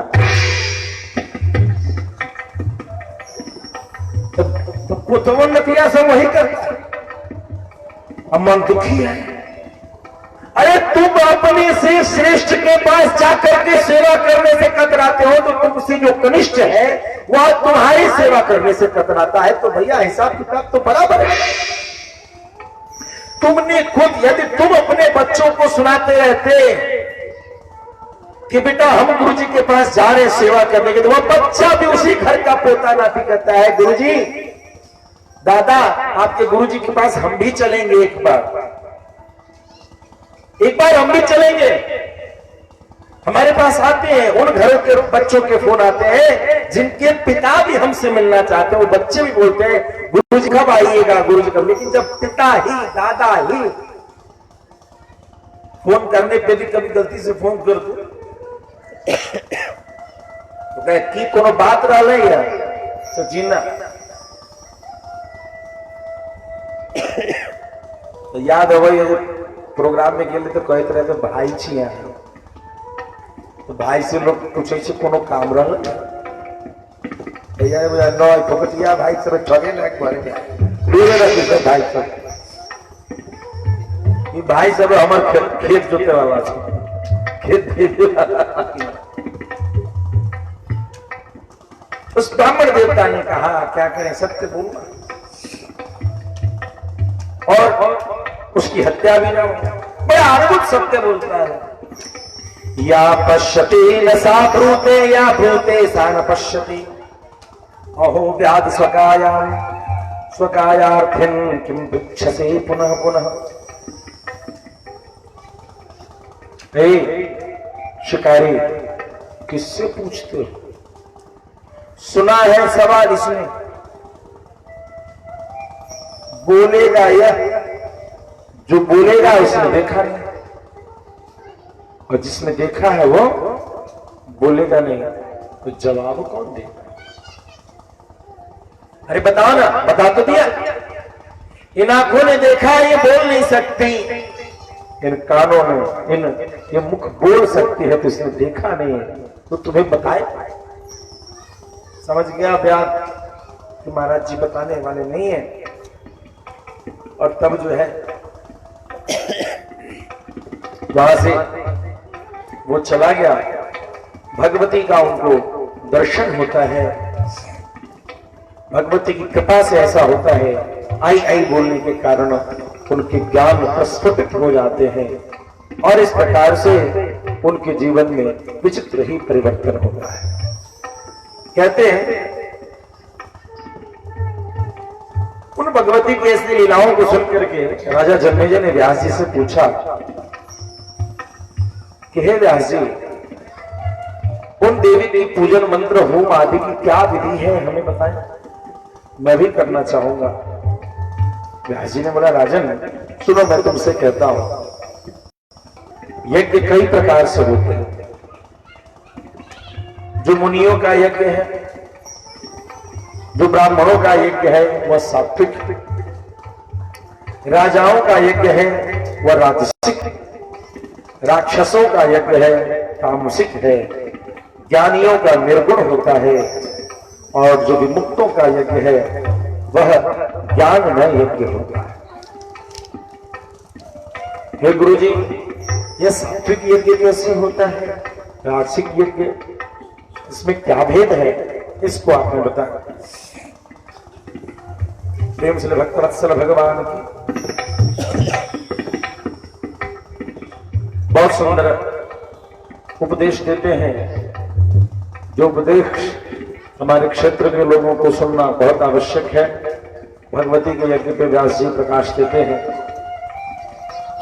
कि राजन, कुद्रव्य से किया हुआ यज्ञ, कुद्रव्य योगाद वैपुण्यम समुत्पन्नम अभिध्वा साभिमाने कृताद्वापि दूषणम समुपस्थितम।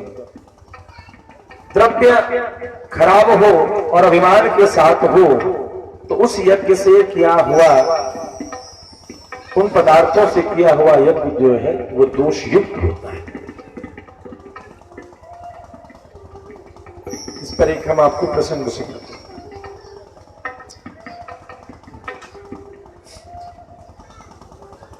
दक्षिण भारत में संत थे जिनका नाम था परकाल सूरी।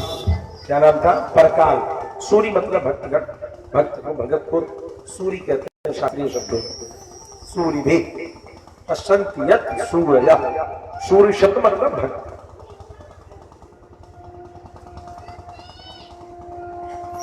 तो परकाल स्वामी ने एक बार सुना कि भगवान के भक्तों को भोजन कराने से भगवान हजारों यज्ञ से भी ज्यादा प्रसन्न होते हैं। तो राजा थे, उन्होंने भंडार खोल दिया। बड़े ध्यान से सुनेंगे, बहुत ही सुंदर ज्ञानप्रद, और जो हमारे कार्यकर्ता लोग हैं वे विशेष करके सुने, और जिन्हें यज्ञ में शंका होती है वो सबसे पहले सुने। कई बार शंका करने वाले उत्तर के समय दिखते ही नहीं, ये बड़ी विडंबना।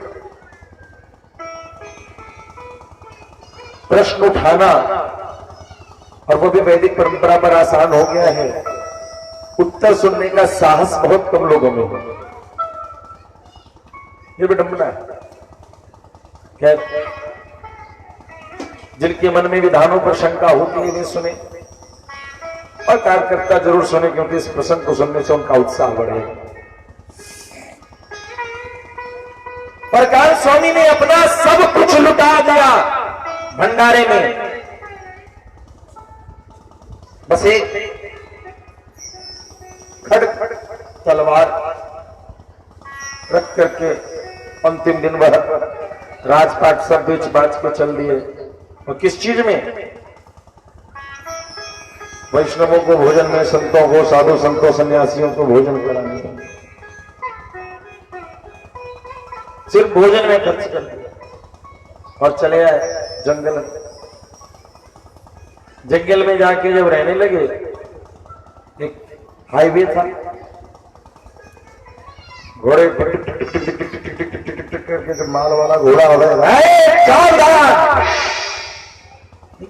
माल ला, तो माल ला, और उस माल को लेकर फिर उस माल को बेचना, और बेच करके फिर भगवान के मंदिर में जो है सो भंडारा छक नाम चलने दो, हलवा पूरी।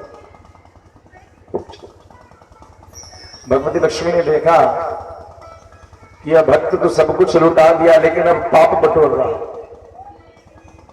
डकैती कर रहा, डकैती मान लो। तो सरकार यहां जो लिखा है ना, ये कुद्रव्य योगार वैगुण्यम समुत्पन्नम खेतवा साई मानव दूषणम समुपस्थित, दूषित यज्ञ है।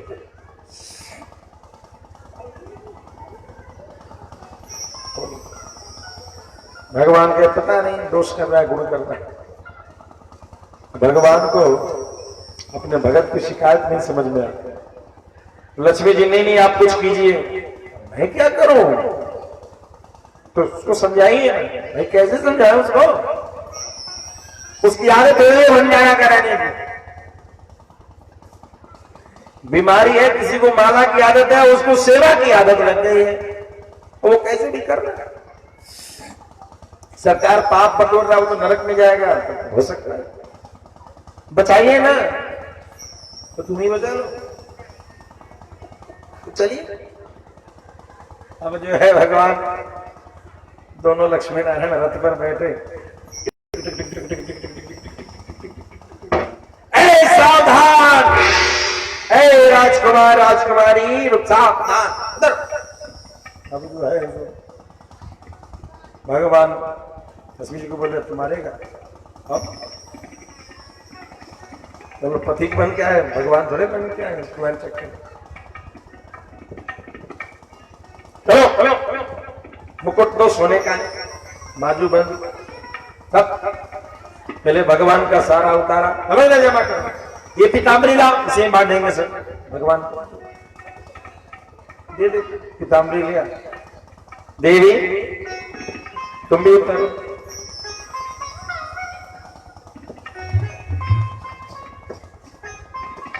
उतरने लगा, जल्दी उतारो।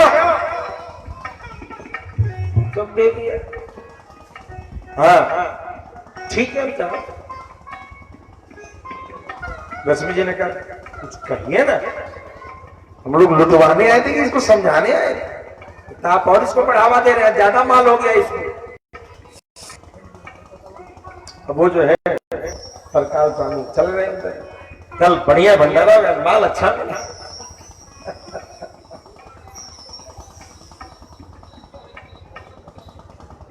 इन संत की विशेष लीला चलती है, जो अभी रामनवमी चल रहा है तिरुपति बालाजी में, उत्सव चलता है अभी 9 दिन, साल का सबसे बड़ा उत्सव। इनकी लीला, इनकी झांकी लगती है, जो मैं प्रसंग कह रहा हूं, झांकी इन संत मस्ती से। आज बाल बहुत मिला है, कल भंडारा, संत लोग खूब पाएंगे छक। तो भगवान, तो भगवती ने जब इशारा किया तो भगवान ने कहा, ए लुटेरे सुनो, सुनो इधर, क्या मतलब है तुम्हें जाना है, जाओ। अरे सुनो तो मेरी बात, तुमने तो जो कहा हमने सुना, हमारी बात तो सुन लो, चतुराई तो नहीं करो। सुनो, मैं राजा था और शस्त्र विद्या में भी कुशल हूं, मुझसे युद्ध करने की भूल मत कर ले। भगवान कह रहे नहीं नहीं वो बात नहीं, जब राजा थे तो लुटेरे क्यों बन गए? शर्म नहीं आता? सुनो, राजपाट चला गया हूं, कोई दिक्कत नहीं, मैं भी वही देख रहा हूं कि तुम में राजसिक चिन्ह है, इसीलिए मैंने कहा जैसी तुम्हारी जरूरत है हमें बताओ, हम तुम्हें वो वैभव प्रदान करें, लेकिन रास्ते में चलने वालों का धन तो ना लूटो, या पाप क्यों करते हो? एक बार में ले लो और सुख से रहो, तुम्हें शत्रु के भय करने की भी जरूरत नहीं पड़ेगी, हम तुम्हारी सुरक्षा करेंगे। प्रकाश स्वामी कहते हैं, हे राजन, सत्य मानो तो आज भी मैं राजा हूं,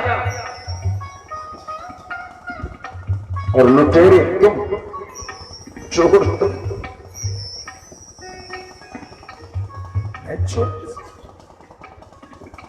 चोरी तुम कर रहे हो, चोर तुम, मैं तो राजा। नहीं नहीं नहीं, तुम चोर हो और मैं राजा। भगवती लक्ष्मी की और भगवान ने देखा तुम चोर कह रही थी, अपने को ही चोर कह रहा है, तुम इसे चोर कह रही थी, ये अपने को चोर कह रहा है। भगवान ने बोल दिया, मैं चोर कैसे, तुम राजा कैसे? चोर उसको कहते हैं जो किसी दूसरे की संपत्ति पर अपना अधिकार स्थापित कर दे और उसका स्वामी बन जाए, उसको चोर कहते हैं। और राजा उसको कहते हैं जो अपने क्षेत्र में संपत्ति को प्राप्त करे, कर लेवे जैसे तैसे भी, और उसको ले करके यदि कोई चोर हो तो उससे भी धन को ले और उस चोरी किए हुए धन से धर्म की स्थापना। सिद्धांतों को समझेंगे, बहुत सूक्ष्म सिद्धांत है। चोर उसको कहते हैं दूसरे पर अधिकार। हे राजन, तुमने जो कहा तुम्हारा राज्य, तुम्हारा मुकुट, तुम्हारा कुंडल, तुम्हारा कंगन, तुम्हारे कर्णभूषण, राजन क्या तुमने स्वर्ण का निर्माण किया? क्या तुम मुकुट जिस स्वर्ण से निर्मित हुआ उस स्वर्ण के निर्माता जनक तुम हो? राजन तुम निर्माता? राजन इसका निर्माता तो कोई और है, वो परम सत्ता है। और यह जो तुमने स्वयं का अहंकार स्थापित कर दिया कि तुम इस मुकुट के मालिक हो या उसकी संपत्ति जो तुम्हें प्रदान हुई है, तुम इसके चौकीदार हो सकते हो, रक्षक हो सकते हो, इसके राजा हो सकते हो, इसको वर्धन करने के लिए, संपत्ति को आगे बढ़ाने के लिए, समाज की सेवा के लिए प्ररंजन करने का कर्तव्य राजा का है, प्रजा को सुख देने का कर्तव्य राजा का है। वह कर्तव्य तुम कर सकते हो इस संपत्ति से। लेकिन यह जो स्वामित्व की भावना है, यह चोर की भावना है कि तुमने यह कह दिया कि तुम इसके मालिक हो। और मैं आज भी तुम जैसे लोग जो चोर के तरीके से उसके ऊपर आधिपत्य स्थापित कर चुके हैं, उनका धन लेकर के उसी परमात्मा का स्वर्ण को परिवर्तित करके उसी परमात्मा के भक्तों को भोजन कराता हूं। तो बोलो, किसी के घर में उसी की सामग्री लेकर के परोस के उसके घर को सजा देना, एक शिल्पकार का काम है, एक नीति कुशल विद्वान का कार्य है, एक राजा का कार्य है या चोर का? मैं उस परमात्मा की संपत्ति को परमात्मा के भक्तों के लिए समर्पित कर देता हूं। यही फेर बदल मैं कहता हूं। इसको तुम चोरी करते हो, ये तुम्हारी समझ है। मैं इसको राजा की नीति कहता हूं कि प्रजा से कर लेकर के उस कर का प्रजा में धर्मवर्धन हो, उसके लिए कृत्य करते रहना, और वही कृत्य आज भी भगवती लक्ष्मी उनके हृदय के दृष्टिकोण को समझ गई। तत्क्षण दोनों भगवान लक्ष्मी नारायण का उनको दर्शन होता है, परम गति की प्राप्ति। अर्थात यह सत्य है कि जब आजादी की लड़ाई लड़ी गई होगी तो उस समय हमारे भगत सिंह, चंद्रशेखर आजाद आदि क्रांतिकारियों को लुटेरे डकैत कहे जाते जा रहे होंगे। वो अंग्रेजी हुकूमत उन्हें अपराधी कहती होगी, उन्हें आतंकवादी कहती होगी, उन्हें उग्रवादी कहती होगी, उन्हें डकैत कहती होगी। लेकिन आज हम जानते हैं, आज हम मानते हैं, आज हम गौरव के साथ कहते हैं कि वो कोई डकैत लुटेरे नहीं थे, वो हमारे क्रांतिकारी देश के सिपाही थे, वो मां जननी के सपूत थे जिन्होंने मां भारती को स्वतंत्र किया। इसलिए कई बार चौरी वृत्ति दिखता है। उद्देश्य क्या, उसने जो चोरी कर रहा है उसके उद्देश्य में क्या है, उसके हृदय में क्या है, यह समझना बहुत मुश्किल है। प्रेम श्री भक्तवत्सल भगवान की, जो चोर समझ के चोरी कर रहा है वह चोर जानता है, वह चोर जानता है, वह चोरी करता है। मां भी दूध में से मलाई कब चोरी करती है बच्चे को पता नहीं चलता, लेकिन उसे मलाई का घी बना करके सबसे पहले चोर घर की मां नहीं है। यदि बच्चा मलाई खाने वाला हो जाए तो मां मलाई चुराते रहते, फिर इसको घी बन, मलाई भी पसंद है, घी भी पसंद है। जब मलाई रहने नहीं देगा तो घी कैसे बनेगा? आज मलाई सारा चट कर जाएगा, कल घी नहीं मिलेगा, तो नाक धोनेगा, थोड़ा सा मलाई देते, थोड़ा मलाई चुरा।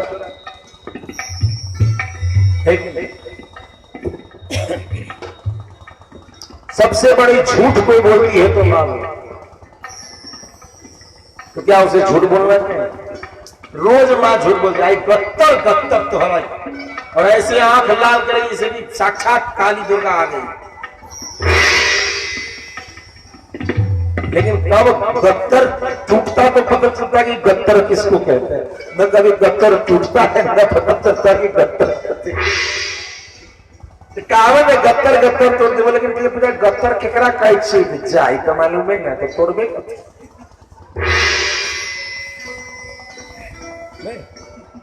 गत्तर तोड़ दे, मालूम तो नहीं गत्तर, बतानी का गत्तर गत्तर नहीं, गत्तर क्या है खोजते हैं उसके डिक्शनरी में गत्तर है, तोड़ता हूं लेकिन गत्तर कहाँ है पता नहीं। झूठ बोलती है कि नहीं?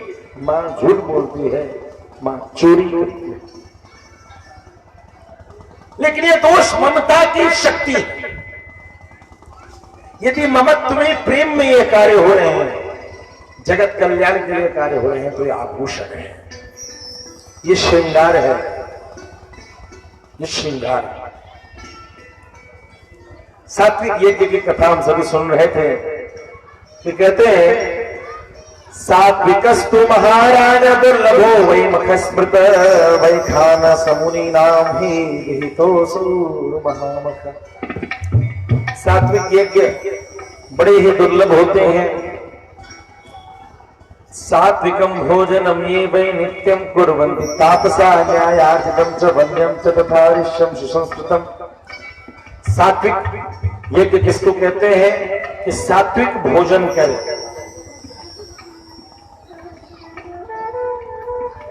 न्यायार्जितम च वन्यम च, न्याय से अर्जित उत्पन्न ईमानदारी की कमाई,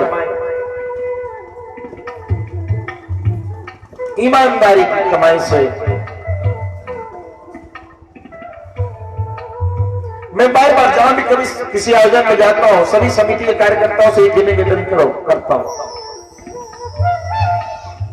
कोई नखरे करके चंदा देता हो बस उसके हाथ जोड़ लो तो ठीक है भैया, आप दुखी मत। किसी को दुखी करके उसका धन मत लो, भले वो धनवान हो। वो कराता हुआ जो धन है, वो चीखता हुआ धन जो है, तुम्हें खटपटता आता रहे। आनंद के साथ 1 रुपए 2 रुपए लो,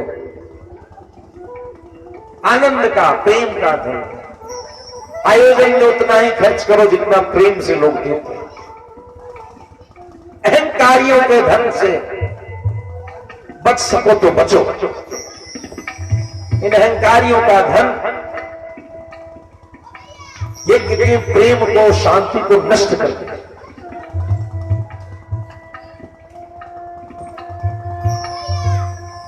न्याय से उपार्जित धन, वनान्य ध्यान देंगे, चौवन्यम जैसे तिन्नी का चावल, सिंघाड़े का आटे, राजगिरे का आटा, फलाहार आदि में लेते हैं। तथा हरिश्यम सुसंस्कृतम, और ये जो पहाड़ों का नमक है, काला नमक, सैंधव नमक, किसी किसी व्रत में नमक का त्याग है, या कोई नमक त्याग का संकल्प कर सकता है, तो व्रत में नमक का त्याग नहीं। व्रत में अन्न का त्याग, अन्न जैसे हम धान उपजाते हैं, इसका त्याग है। वनान्न, वन में जो तेनी का चावल, कोदो का चावल, ये सब जो होता है, स्वयं से बचता हुआ राजगिरा, रामदाना, इनका प्रयोग है। लवण के साथ भी, नमक के साथ भी यही चीज है। ये समुद्र का नमक है, इसका जहां निर्माण होता है वहां कीड़े मकोड़े भी मरते हैं। वो पानी आता है बहुत बड़ा टैंक है उसमें, तो कीड़े मकोड़े मर गए, इसलिए उसको व्रत के समय बहुत रिफाइनिंग होता है, लेकिन फिर भी व्रत के समय उसका यूज नहीं। लेकिन जो पहाड़ का नमक है, हिमाचल में जाएंगे तो काला नमक का पहाड़ दिखेगा, उसके पहाड़ के गर्भ से निकला हुआ जल भी एक जगह है। हम लोग दर्शन कर रहे थे, मंडी गए थे शिवरात्रि पर, अंतर्राष्ट्रीय शिवरात्रि महोत्सव का दर्शन किया। तो लौटते समय काला नमक के पहाड़ से एक सोता वो जल पिया, एकदम काला नमक वाला, अभी भी रखा हूं, रोज एक ढक्कन पीता हूं, गैस्ट्रिक ठीक रहता है। पहाड़ का पानी एक ढक्कन रोज पीता हूं, खूब मजे से। काला नमक का पहाड़, और वही सफेद नमक, वही पहाड़ की श्रृंखला पाकिस्तान में है, जिसको हम सभी सिंधु देश, सिंधु नदी के किनारे और से सैंधव नमक कहते हैं। तो कहते हैं ऋष्यम सुसंस्कृतम, सुसंस्कृत अच्छे से पकाया हुआ, अच्छे से पकाया, वो पका हुआ हो, इस तरीके का भोजन करता हो। पुरोडाश परा नित्यम वियुपा मंत्र पूर्वका। वियुपा, वियुपा शब्द कहता है बलि यूप के इतर, यानी सात्विक यज्ञ तब है जब आप उसमें बलि नहीं देते हो, पशु बलि से ही, पशु बलि नहीं होते। श्रद्धाधिका मखा राजन सात्विका परमा स्मृता। जो इस तरीके का यज्ञ है, बलि से हीन यज्ञ, शुद्ध सात्विक भोजन के साथ यज्ञ, भाव दोष, रूप दोष, गुण दोष, तीन दोष के कारण कई अन्नों का त्याग है। प्याज, लहसुन, गाजर, मूली, टमाटर,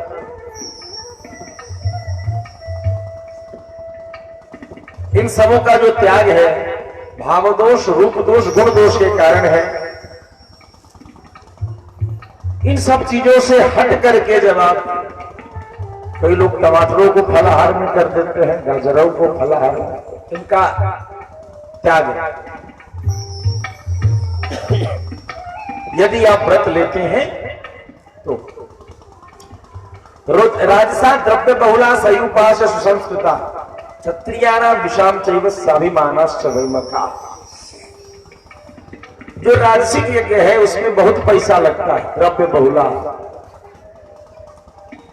और उसमें युग बनते हैं, उसमें बलि प्रदान की व्यवस्था है, जो क्षत्रियों के लिए है, राजपूतों के लिए है। स्वाभिमाना शवई मखा, लेकिन इन मखों को अभिमान के साथ किया जाता है।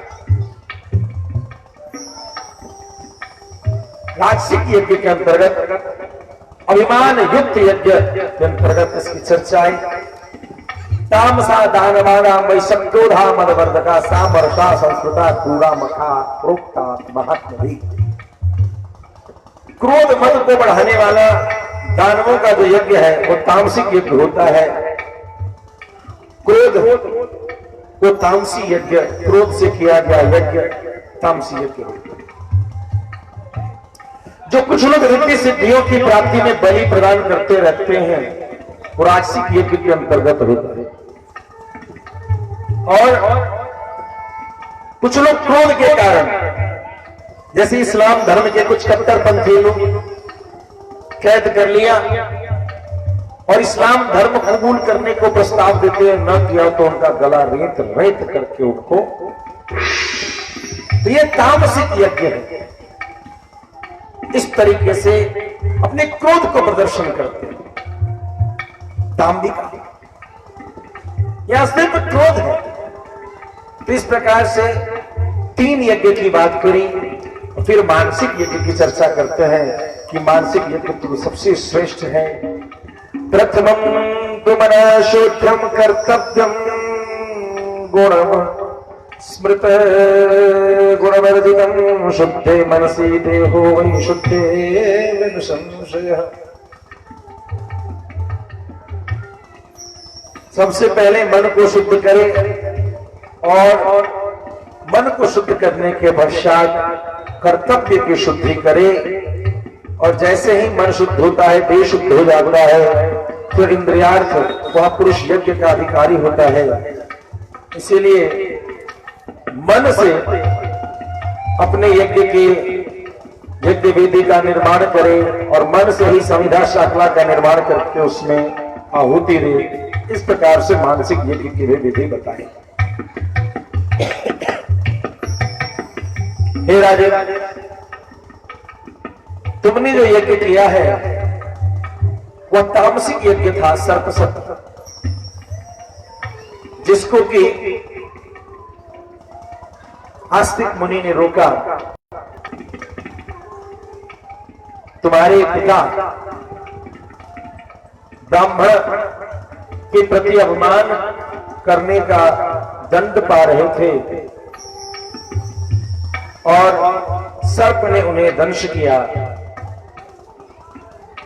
हे राजन, मैं तुम्हें बताता हूं कि मरने समय जीव किस भाव, किस अवस्था को प्राप्त करे तो उसे मुक्ति मिलती है, उसे मोक्ष मिलता है।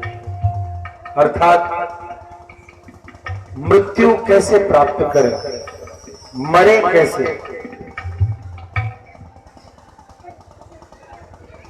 ये भारतीय दर्शन है जो जीना भी सिखाती है और मरना भी सिखाती है। ये भारतीय दर्शन है। जीना सभी सिखाते हैं, मरे कैसे। मौत भी कुछ सब हो, मौत भी एक उत्सव हो, इस तरीके के भाव को लेकर के यदा निर्वेद मायाते मनसा निर्मलेन वै पंचभूतात्मको देहो मम किंचात्र दुःखदम्। जब मन निर्मल हो जाता है तो शरीर से संबंध नष्ट हो जाता है। मन ही आत्मा को शरीर से जोड़े रखता है। चाहे वह आज गिर जाए या विनाशी हो जाए, इस तत्व में शोक करने की क्या बात है। मरणम अंत युगांतरेवा धर्म मार्गे न प्रचलन्ति धीरा। आज मरना हो या युगों बाद मृत्यु मिले, धर्म मार्ग के पथिक कभी धर्म का त्याग नहीं करते। ब्रह्मैवाहं न संसारी सदा मुक्ता सनातन देहे न मम संबंध कर्मणा प्रतिपादितः। ब्रह्मैवाहं न संसारी, मैं ब्रह्म हूं, मेरा संबंध ब्रह्म से, मेरा संबंध संसार से नहीं है। इस भाव को जो प्राप्त कर ले वही सनातन है, वही सनातन धर्म है। मेरा इस शरीर से कोई संबंध नहीं है। जो कर्म से प्रतिपादित कर्म में बंधा हुआ जो शरीर है, इससे मेरा कोई संबंध नहीं। तानि सर्वाणि मुक्तानि शुभानि चेतनानि च मनुष्य देह योगेन सुख दुःखानुसाधन। कहते इस प्रकार से सारे शुभाशुभ जितने भी हैं, इन सब को त्याग करके जीव जो भी सुख दुख का साधन है उसको भोगता जाता है। विमुक्तोति भयात् घोरात् अस्मात् संसार का संकटा उत्तेव चिंतयन् मनस्तु स्नान दान विवर्जितः।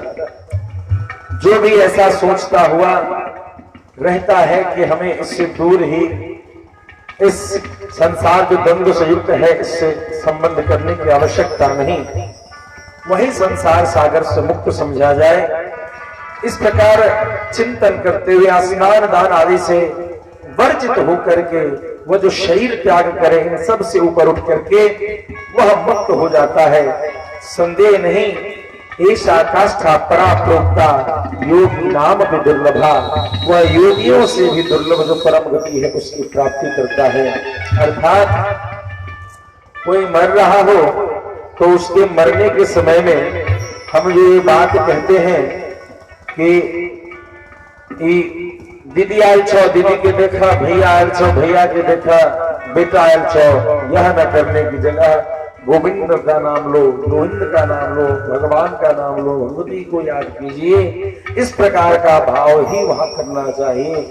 जो भी लोग ऐसा हमरा देखा बाबू हो बाबू तोरा बिना किना जीवो, ये सभी उस धर्म पथिक के व्यवधान करने वाले विघ्नकारी हैं। इन लोगों को वहां नहीं जाना चाहिए। जो किसी मरण धर्मा को परमात्मा की स्मृति नहीं करा सकते हैं, उन्हें उनसे दूर रह करके ही अपने मोह का प्रदर्शन करना चाहिए। मोह के कारण उस जीवात्मा का जो शरीर छोड़ने का समय में जो हरि भजन का जो प्रयास करने का अवसर था, उससे दूरी ये सांसारिक मोह है वह बना देता है। इसलिए जो लोग हाय बेटा, हाय मैया, हाय बहनी कर रहे हो, उनको उस मरण धर्मा से दूर कर देना चाहिए कि यहाँ से कोई घर में बैठो, इस घर में वही रहेगा जो भगवान का भजन कराएगा। प्रेम से भक्तवत्सल भगवान क्या भरोसा, क्या भरोसा है इस जिंदगी का, साथ देते नहीं है किसी का।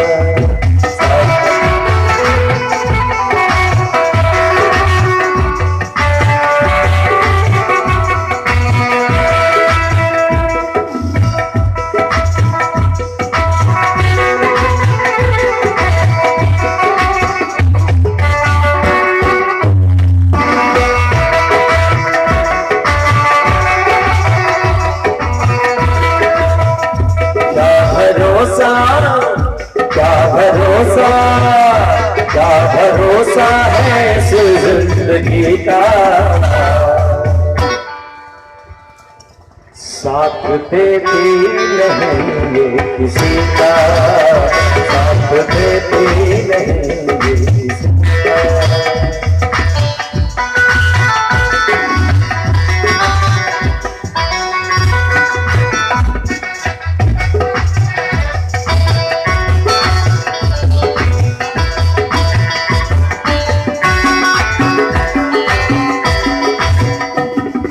रुक जाएगी चलते चलते, सांस रुक जाएगी चलते चलते, क्षमा बुझ जाएगी चलते चलते, क्षमा बुझ जाएगी चलते चलते। दम निकल जाएगा, दम निकल जाएगा, दम निकल जाएगा, भरोसा है भरोसा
चलते रुकना है इसकी रवानी, चलते रुकना है इसकी रवानी।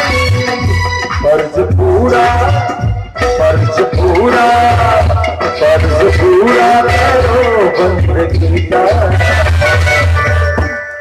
क्या भरोसा है इस जिंदगी का,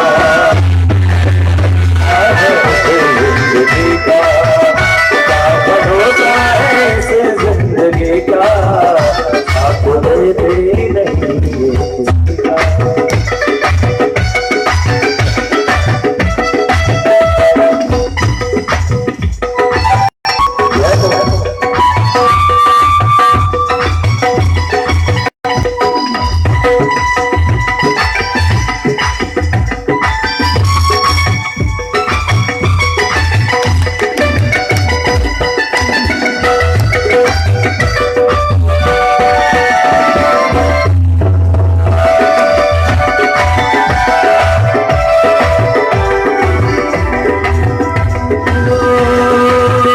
हम रहे ना मोहब्बत रहेगी, हम रहे ना मोहब्बत रहेगी, दास्तां अपनी दुनिया कहेगी, दास्तां अपनी दुनिया कहेगी।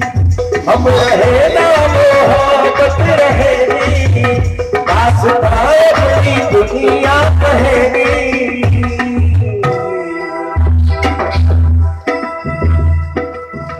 नाम रह जाएगा, नाम रह जाएगा, नाम रह जाएगा,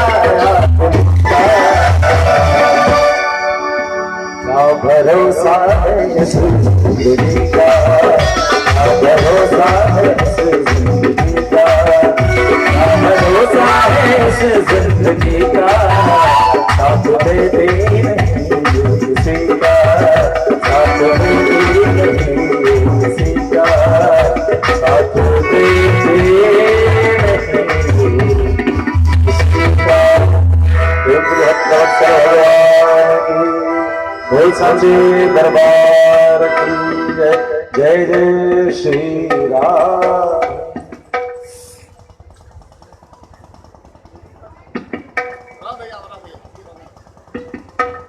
हे राजन, तुम्हें भगवती के महात्म्य से युक्त सात्विक यज्ञ करना चाहिए।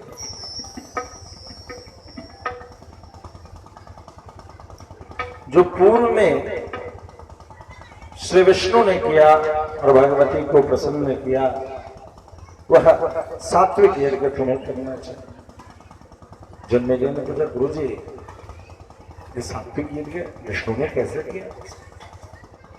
बताता हूं। एक बार की बात है कि परमात्मा ने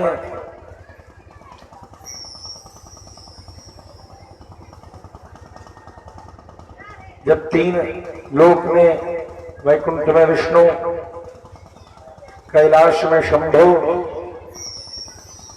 और सत्यलोक में ब्रह्मा स्थापित हो गए, सारे संसार की सृष्टि कर दी गई, तो उन्होंने एक बार भगवान श्री विष्णु के मन में ऐसा आया कि यज्ञ करे भगवती को प्रसन्न करने के लिए। उन्होंने तुरंत जो है ब्रह्मा जी को, शंभु को, इंद्र, यम, कुबेर आदि सबको आवाहन किया कि भाई भगवती का यज्ञ करें। आप भगवती के यज्ञ में मना कौन करे? बिल्कुल हो, बिल्कुल हो, सब लोग तैयार हो गए। और इस प्रकार से खूब सुंदर वेदी का विस्तार करके इधर देवी का बीज मंत्र, नवान मंत्र ब्राह्मण लोग जपने लगे और खूब विधि पूर्वक हवन किया गया। हवन के उस होमाद को करते समय आकाशवाणी हुई और उस आकाशवाणी में भगवान विष्णु को भगवती ने निर्दिष्ट किया कि हे विष्णु, विष्णु तम भवदेवाना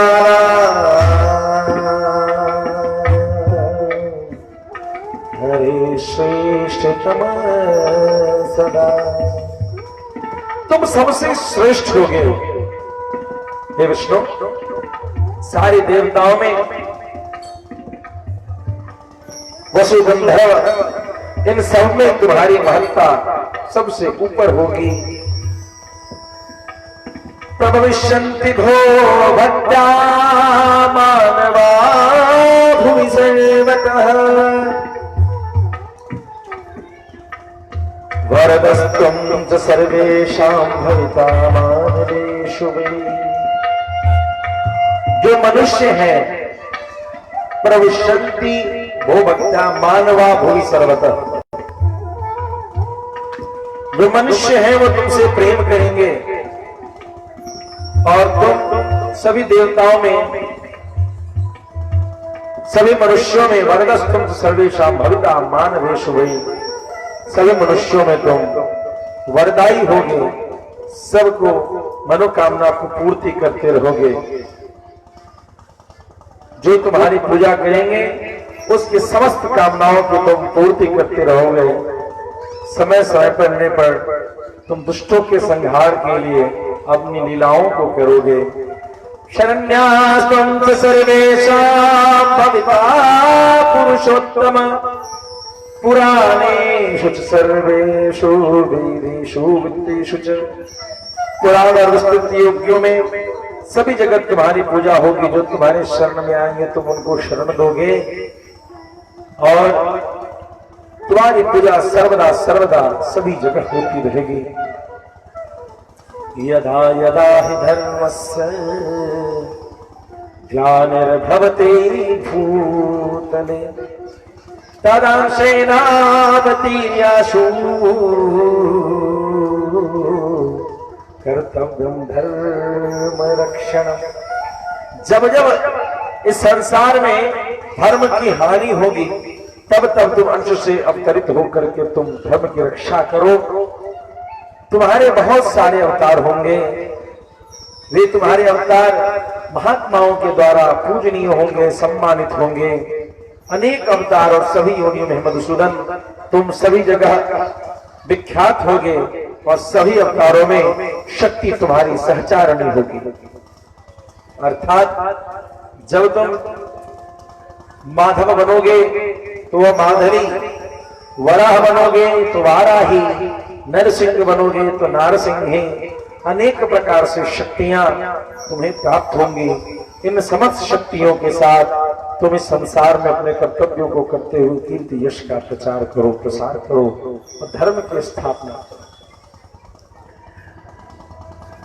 तुम्हारे पूजन से ही स्वर्ग लोक और मनुष्य लोक सभी में वृद्धि होगी। जगनेन यज्ञमयं दरेवास्ताय धर्माणि बुधवान्यासन्नतेह नाकम् महिमानः सचन्द्रत्र पूर्वे साध्याः सन्ति देव। यज्ञेन यज्ञम अयजन्त। यज्ञ से यज्ञ नारायण भगवान की ही उपासना करके इस लोक और परलोक में वृद्धि होती है। इस प्रकार की बातों को बताया और व्यास जी ने कहा, हे राजन, देवी यज्ञ के पश्चात उस आकाशवाणी के निर्देश पर विष्णु सारे संसार में प्रतिष्ठित और पूजित हुए। उन्होंने कहा, राजा जन्मेजय ने, परीक्षित के पुत्र जन्मेजय ने, कि बड़ी कृपा है, आपने यह महात्मा मुझे सुना, मैं अत्यंत ही पवित्र हो गया, मुझे और भी भगवती की महिमा आप हमसे सुनाए। श्री वेदव्यास जी ने कहा, मैं तुम्हें एक और सुंदर सी कथा सुनाता हूं। प्रेम श्री भक्तवत्सल भगवान की कथा क्या है कि महाराज एक राजा कौशल देश में थे, महातेजस्वी पुष्प का पुत्र ध्रुव संधि, उनका नाम था ध्रुव संधि। उनके एक पत्नी का नाम मनोरमा और एक पत्नी का नाम गुणवती लीलावती। मनोरमा और लीलावती, ध्यान दीजिएगा, आप लोग कंफ्यूज नहीं हो जाइएगा, लीलावती कलावती की कथा नहीं है। प्रेम से भक्त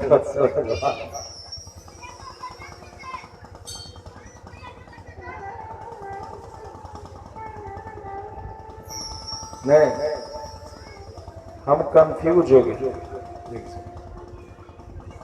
कंफ्यूज मतलब क्या होता है? कान जब फ्यूज कर जाता है।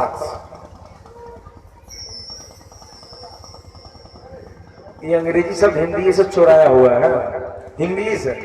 कान फ्यूज, फ्यूज अंग्रेजी शब्द है और कान हिंदी शब्द। नहीं बुझाया तो को समझ लिया। इधर से इधर जब स्पार्क करने चर चर चर चर चर चर चर समय आदमी करने जो कान में घुस तो गया मगर इसमें पचा नहीं, वही कंफ्यूज हो जाता है, धुत करना हो जाता। भक्तवत्सल भगवान की बहुत बार भगवान की कृपा सामने से हो जाती है मगर हम लोगों को पता ही नहीं।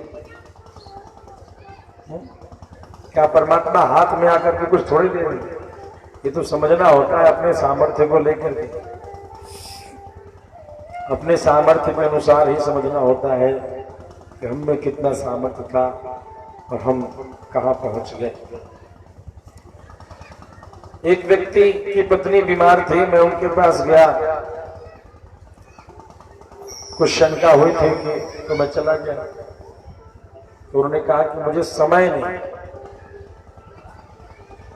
मुझे हंसी आ गई, मैं उनको कई साल से जानता, लगभग 15-20 सालों से। मैं कहा भाई साहब बात तो आपने बड़ी सही कही, आपको समय नहीं है, मैं देख रहा हूं तो सवेरे ऐसे करते हैं, शाम को ऐसे करते हैं, हमारा समय न रही है, इतना परेशान से। मकान वकान सब अच्छा बना लिया। हमने बोला प्रिय पहले बाहर कहीं नौकरी करते थे, तबीयत खराब हुई थी तो घर चले आए थे। पिताजी ने कुछ उधार पैसा लेकर के जैसे तैसे छोटा सा बड़ी दुकान झुकी खोल, सच्ची बात है। लेकिन आज ट्रैक्टर, तीन बहनों की शादी की और सब कुछ। मैंने कहा उस चौक पर मेहनत करने वालों में शेर सासुरी आप ही थे कि और लोग भी मेहनत करते थे। दुकानें यहाँ भी खुली। अच्छा, उस दुकानों में से कौन नहीं चाह रहा था कि मेरा दुकान खूब बढ़े? सब दुकानदार चाहते हैं मेरा धंधा खूब बढ़े। हम भी चाहते हैं, देखिए हम भी कथा करते हैं। तब तुझे भगवती की कथा के दरबार में ये खुद्दी चीनी बटता है, खुद्दी चीनी बटता है, हलवा बचे। कल से हलवा पूरी और पता नहीं क्या क्या बटने वाला है। बट सबकी चाहत होती आगे। देखा तुमने भी सोचा, बाकी सबने सोचा, लेकिन बाकी सब वहीं रह गए। और आज तुम्हारे पास इतना है, क्या तुम्हारे पुरुषार्थ के कारण? क्यों तुम्हारे पुरुषार्थ के? आज यहां जो हमारा ये कथा हो रहा है, ये पिछली बार मेरी बहुत अच्छी कथा हुई थी, उसके चक्कर में नहीं हुआ है। ठगने वाली बात, ये तो सूचना 2 महीना पहले आ जाती। क्यों जी, गलत तो नहीं बोलते हैं? देखो हमसे क्या है कि व्यासपीठ से तो झूठ नहीं बोलते, नीचे हम सच बहुत सोच के बोलते हैं।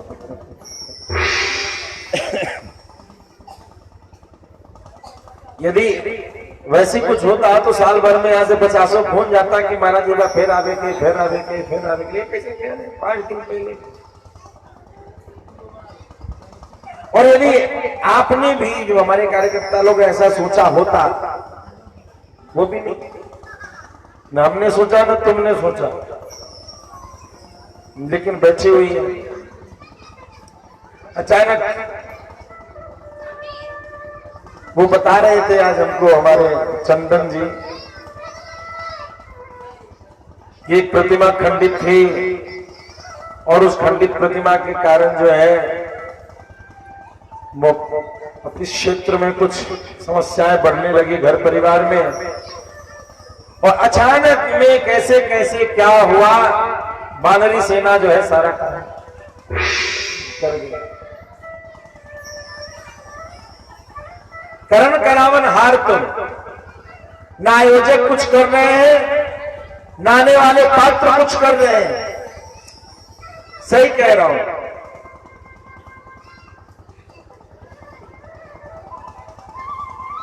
कोई कुछ नहीं कर रहा है, हम सभी तो बस देख रहे हैं कि वो क्या करवा रही है।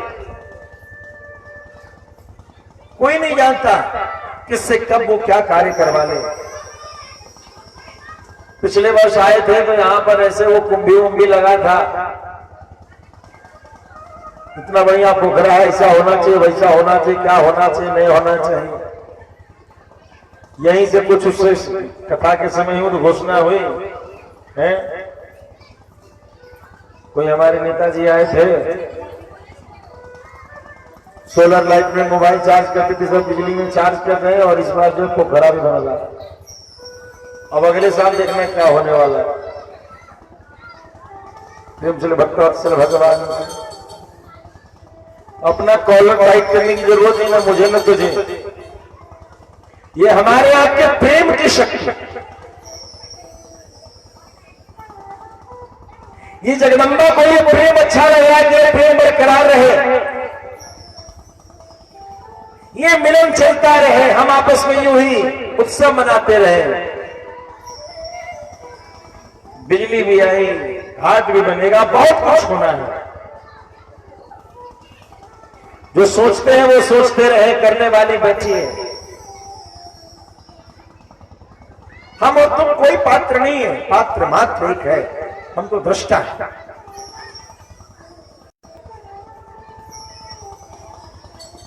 हम तो दृष्टा है। जोत तो कई जलते हैं, मगर ज्वाला महारानी जैसा जोत कौन जला सकता है? कोई नहीं जला सकता। इसीलिए बड़े भाव से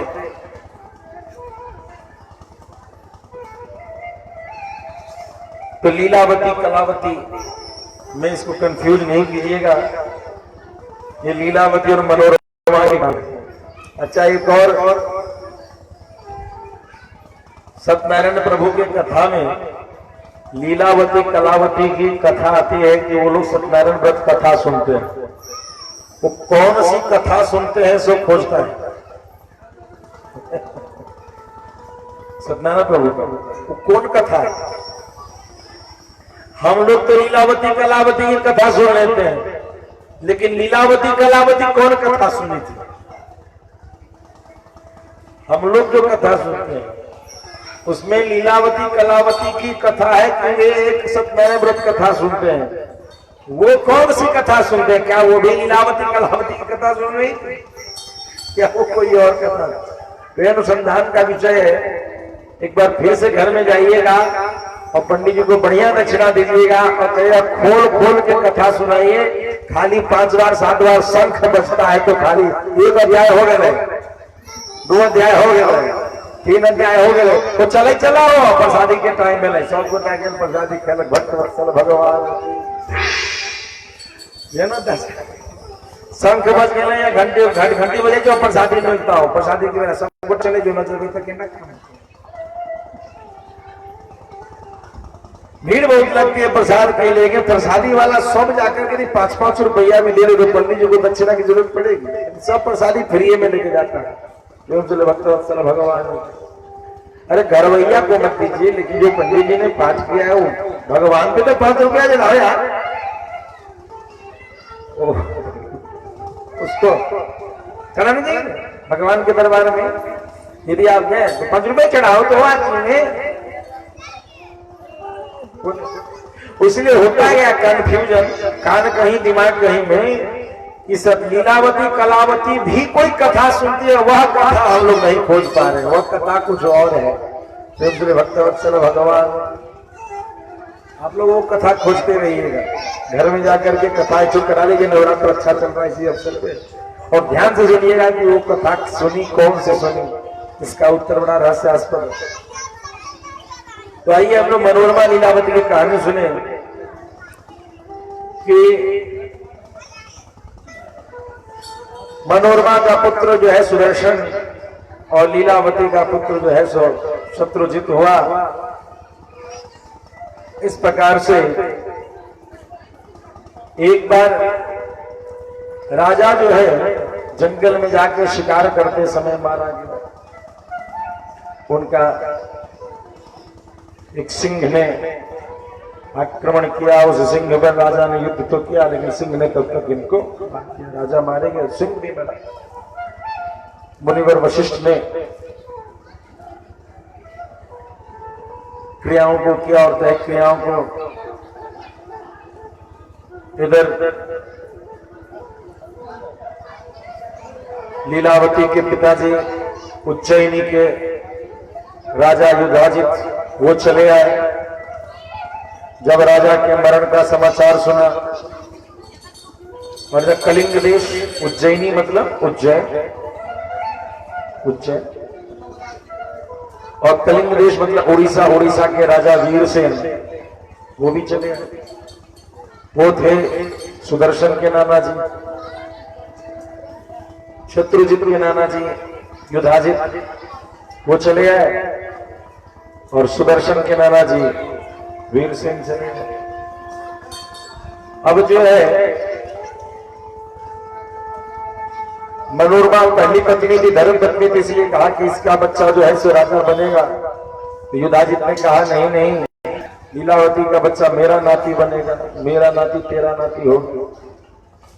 इसके कारण बहुत सारी चर्चा आपस में हुई, लेकिन निष्कर्ष क्या हुआ कि युद्ध ही प्रारंभ हो गया, जिस युद्ध में वीरसेन वीर गति को प्राप्त हो गए। प्रेम चले भक्त वत्सल भगवान की। जब युधाजित के कारण वीरसेन वीर गति को प्राप्त हो गए,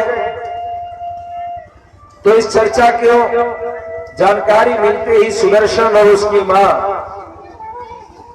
चिंतित हो गई। सुदर्शन की मां कि अब नाना को मार दिया है तो अब नाती को भी मारने जरूर आएगा, इससे कि राज्य पर निशंक हो, निशंक अधिकार मिल जाए। वह चिंतित हो गई और मनोरमा जो है उसने सोचा कि मैं क्या करूं। तो चतुर मंत्री श्रेष्ठ विदल को उसने विचार किया कि हमें क्या करना चाहिए। तब विदल ने कहा कि उत्तम सर्वथा कार्य सिद्धिर्दैवाभिजायते उपायं पुत्ररक्षार्थं करो। हमें उद्यम करना चाहिए, कार्य की सिद्धि तो दैव के वशीभूत है, प्रयास करना चाहिए। मनोरमा कहती है गुरुजी हमें उद्यम कुछ कोशिश करनी चाहिए, सफल हो न हो ये अलग बात। उपाय पुत्र रक्षार्थम, पुत्र की रक्षा के लिए मैं कोई उपाय करना चाहती हूं, क्या किया जाए। विद्यालय ने उनसे बोला कि आप ऐसा करो कि हम सभी यहाँ, हम सबों को यहाँ नहीं रहना चाहिए और वन के माध्यम से हम सभी जो है काशी चले जाएंगे। वहां हमारा मामा सुबाहु रहता है, वहां पर चले जाएंगे और वहां चले जाएंगे तो सुबाहु के पास में जाकर के उनका कुछ नहीं चलेगा। अब मनोरमा ने जाकर के लीलावती से चर्चा की कि बहन मैं कुछ काम से जा रही हूं, और वह तुरंत जो है सो बच्चे को लेकर के विदल के साथ गंगा किनारे से होते हुए चित्रकूट पर्वत जाने के मार्ग में चली गई और उधर भरद्वाज आश्रम में जाकर के भरद्वाज मुनि के पास गई। भरद्वाज ने पूछा यह कैसे, कौन, क्या, तो सारी प्रसंग बताया। यह राजा के धर्मपत्नी है, इसकी रक्षा हो। इधर मनोरमा सुदर्शन के साथ उनके आश्रम में रहने लगी। भरद्वाज ने कहा निश्चित होकर के आप यहां रहो।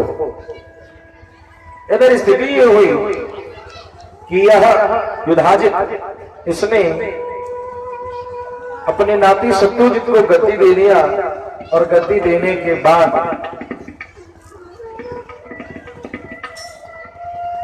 वह अपने उज्जैन देश की ओर जब चलने लगा, रास्ते में उसने सुना कि सुदर्शन को उसकी मां बचा करके ले गई है भरद्वाज मुनि को।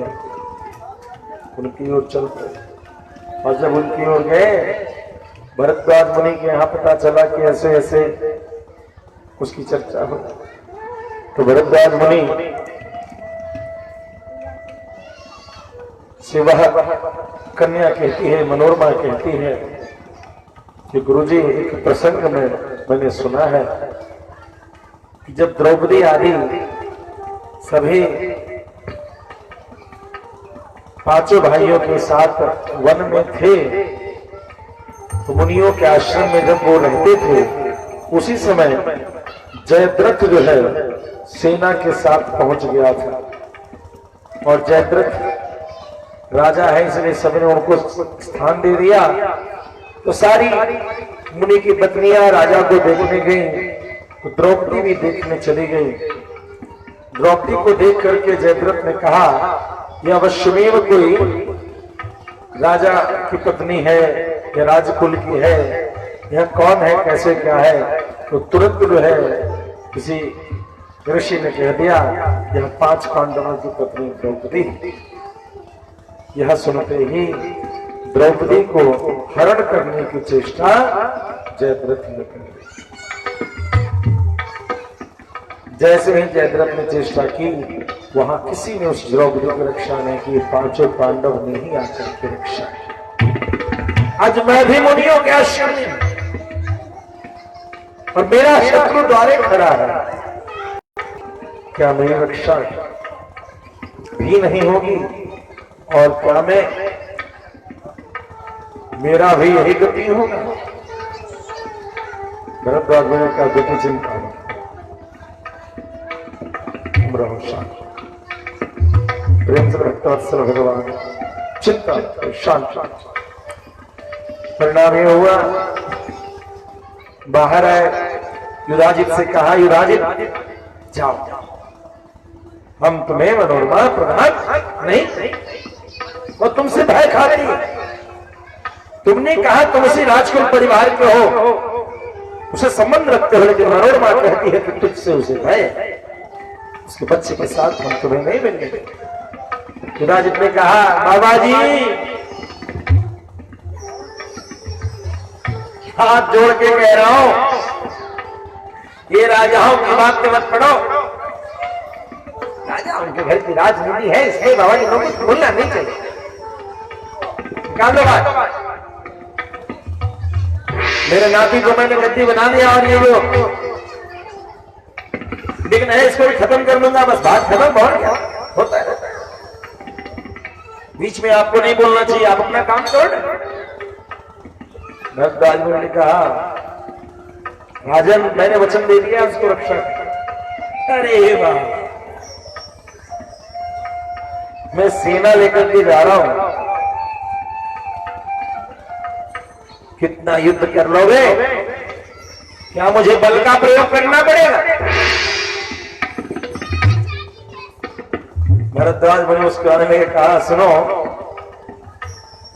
जो अहंकार तुझ में आज देख रहा हूं राजन, वही अहंकार विश्वामित्र को भी था। वशिष्ठ मुनि की नंदिनी गैया को लेकर क्या हर्ष हुआ विश्वामित्र का, याद है? जब इशारा कर दिया तो सबने कहा कि तो सेना ने कहा, ध्यान नहीं दे रहे, क्या कैसे कह रहे? दया सर्वत्र कर्तव्या, दैवाधीनम् इदं जगत्, ईर्ष्या किं निपश्रेष्ठ, यद भावं तद भविष्यति। हे राजन, दया सर्वत्र कर्तव्या, दया सर्वभूतेषु। गीता जी भगवान की श्रीवाणी, सभी प्राणियों में दया कर, अपने स्वार्थ के लिए किसी की हत्या मत, दया सर्वभूतेषु।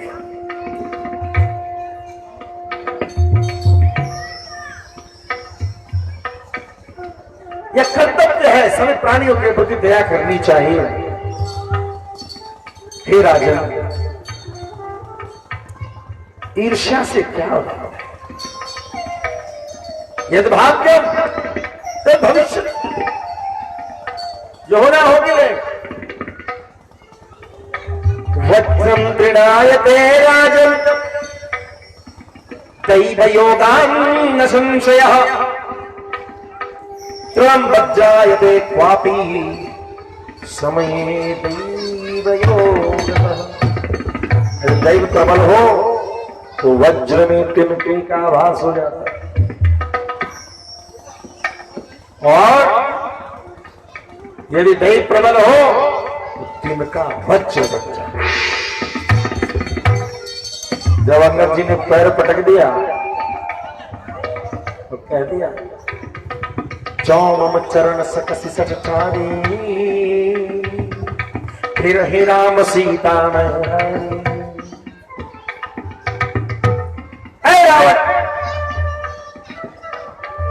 तू जो कहता है राम मानुष कस रे सठ मंगा। राम मनुष्य है तो सुन, राम की इस दूत की शक्ति को देख। मैं आज मैंने पटक दिया, मेरे पैर को यदि तुमने हिला दिया तनिक मात्र भी, हे राम सीता मैं भगवती उमा ने कहा, महादेव सीता को बाजी लगाने वाले अंगद कौन है? भगवान महादेव मुस्कुराने लगे, वहां शंका राम को है, रामदूत पर है। रामदूत तुम निश्चिंत हो जाओ, क्योंकि रामदूत राम के सहारे चले और राम का श्री शक्ति। कुलिस कुलिस तृण करही, दास दूत मन का कवि करही। कुलिस कुलिस तृण करही, दास दूत मन का कवि करही। तृण के कुलिस वज्र बना दे। जयंत के लिए क्या किया था? तुम का ही तो फेंका। किशोरी जी के गरम गरम खून दिखाई पड़े, एक दिन का नीचे था कुछ, एक के स्थान नहीं मिला, दिन का वज्र के समान रह गया। और बड़े बड़े शिला समुद्र पत्थर तिनके पुलिस तृण कर दास दूत बन कहूं कि नहीं, उसके दूत का पेड़ चल जाए ऐसा हो नहीं सकता। यदि भगवान का भक्त हृदय से सत संकल्प कर ले, उसका कार्य होता है, चलता चला जाता है। जो संकल्प भगवान की प्रेरणा से उसके हृदय से निकलते, वज्रम तुड़ायते राजन दैव योगान न संशयः, तिलम वज्रायते काफी समय दैव योगतः। दैव योग से तिनका वज्र और वज्र तिनका बन जाता है। जब इस प्रकार से समझाया तो जो है सभी समझ गए कि राजा को सावधानी दिया जा रहा, चेतावनी दिया जा रहा है। राजा को सेना ने कहा, सरकार पता नहीं इनकी तपस्या में क्या बल है। देखिए भरद्वाज मुनि की तपस्या का बल क्या है। श्री वाल्मीकि रामायण का आनंद मिले। जब भरत जी आए हैं प्रेम से भक्तवत्सल भगवान की, जब भरत जी आए हैं तो उनकी पहुनी की गई, सेवा आतिथ्य की गई। और आतिथ्य कैसे की जा रही है? आतिथ्य कैसे की जा रही है? रामायण जी में रामचरितमानस में तो बड़े संक्षिप्त में लिखा, श्रीमद् वाल्मीकि रामायण में व्यापक बताया कि रात्रि में पीपल के वृक्ष, बरगद के वृक्ष, अशोक आदि के वृक्ष नाच रहे थे। कोई मृदंग बजा रहा था, कोई वीणा छेड़ने लगे, और ये वृक्ष काम करने लगे, ये वृक्ष नाचने लगे। भरत भैया के स्वागत में भरद्वाज मुनि ने जब कहा कि सब लोग उत्सव मनाओ, तो सारे वृक्ष भी नृत्य करने लगे, संगीत करने लगे। यह देख करके सोच रहे हो गए अयोध्यावासी और कहे, क्या ऐसा भी संभव है कि वृक्ष झूम पड़े, वृक्ष नाच पड़े? ऐसा भी संभव है? भैया अयोध्या से तो बढ़िया ये बाबा जी का आश्रम है, जिसमें कि वृक्ष भी नाचते हैं, वृक्ष भी झूमते हैं। प्रेम से भक्तवत्सल भगवान की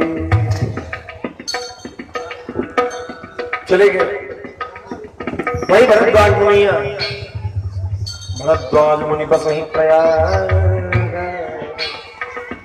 याद है श्यामचरितमानस, जाग बलक मुनि परम विवेकी, भरद्वाज राख्यों पद चेती। वो भरद्वाज मुनिया लौटा दिया और जब सुदर्शन खेलने लगा, एक बार विद्दल मंत्री वहां जब आए तो उन्होंने बच्चों को करते खिलाते हैं बच्चों को, click click click click click click click click click कर दिया, ये click click click click click click कर दिया। सुदर्शन बच्चा है, उसने click click click click click को याद कर लिया और उसको याद आ गया click click click click click click click click click click click बोलता चला, वह हट गया और क्ली बोलता चला गया। क्ली क्या है? माया बीज है। बच्चे को पता, अज्ञात सुकृत, सुकृत 8 प्रकार के, उसमें से अज्ञात सुकृत है, तुम्हें पता नहीं होता और वह सुकृत भी यदि हो जाए तो परमात्मा उस सुकृत को, उस पुण्य को स्वीकार करे। कैसे कैसे स्वीकार कर ले? हम सभी यहां बैठे हुए हैं, न जाने कौन अपने घर में निर्जला व्रत करके, तपस्या करके भगवान का कोई अपनी गुरु मंत्र का जाप कर रहा हो, कोई रामायण जी की चौपाइयां का गान कर रहा हो, कोई हनुमान चालीसा सुंदर कांड का अनुष्ठान कर रहा हो, कोई चंडी पाठ नहीं पता होता। हम भजन नहीं कर सके, लेकिन जब मंदिर आते हैं, जब दरबार में आते हैं, तो ऐसे सैकड़ों लोगों के बीच में हमें ऐसे पवित्र आत्मा का दर्शन जाने अनजाने हो जाते हैं। और कई बार ऐसा भी हुआ है कि उस तप पुंज की दृष्टि अचानक आपके ऊपर पड़ती है, तो उसे एहसास होता है कि इसको कोई पीड़ा है और वह मन से प्रार्थना कर पड़ता है, हे महामाया इसके जीवन का दुख दूर करो। आपको पता नहीं, लेकिन आपका अज्ञात का क्या सुकृत है, आप आए थे कुछ और करने, हो कुछ और गया। जैसे वो फूल लगाने वाला आदमी, जो ये पुष्प यहां बिखरे पड़े हैं, उन्होंने फूल लगाया होगा, उन्हें नहीं पता ये पुष्प कहां जाएगा, उसने फूल लगाया, लेकिन आज क्या, वो पुष्प किसी बच्चे ने चुना, फिर उसमें से इधर उधर कुछ हुआ और किसी ने उसमें सुई धागा लेके पिरोया और फिर माला बना, और आज वह पुष्प कहां चला है, तो व्यासपीठ पर चला है। उस बगीचे वाले को पता नहीं कि उसका पुष्प आज व्यासपीठ पर भगवान स्वरूप को आज चढ़ गया है, उसे नहीं। तो क्या इसकी गिनती नहीं होगी? तो इसकी भी गिनती। माल्यार्पण करने वाले, माला बनाने वाले, उस फूल को लाने वाले, उस फूल के बीज को लगा करके फूल के पेड़ को सिंचन करने वाले, एक माल्यार्पण से उन सभी को लाभ होना। अज्ञा जाने अनजाने उसी सिद्धांत पर वह click click click click click click click बच्चा करने लगा, और इस प्रकार से कई वर्ष गुजर गए। वो बच्चा बड़ा हुआ तो एक बार भगवती का उनको प्रत्यक्ष दर्शन हो गया। भगवती से कई शब्द से प्रसन्न होकर के उनको दर्शन देने लगी। प्रेम से भक्त वत्सल भगवान की। अब भगवती दर्शन दे रही है। इधर काशी राज की एक बेटी है जिसका नाम है शशिकला। क्या नाम है? बड़ी सुंदरी है।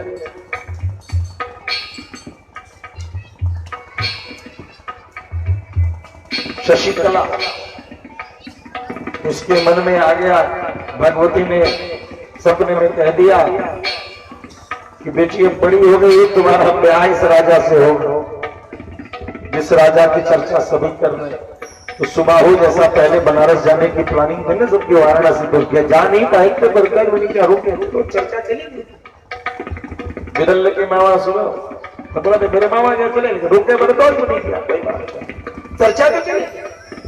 वहां चर्चा चल रही थी कि सुदर्शन राम का एक ऐसे ऐसे ऐसे ऐसे ऐसे, और अचानक भगवती ने इशारा कर दिया उसी से तेरा ब्याह होगा। मन ही मन समर्पण कर दिया। अब एक ब्राह्मण देवता जो है भरद्वाज मुनि के आश्रम से आकर के बगीचे में फूल वूल चुग रहे। गुरु जी कहां से आए? तो मैं तो उधर से भरद्वाज मुनि के आश्रम से आया हूं। अच्छा, वहाँ क्या क्या अच्छा है उस मुनि के आश्रम में, ऐसा कुछ है जो दुनिया में न देखने को मिले।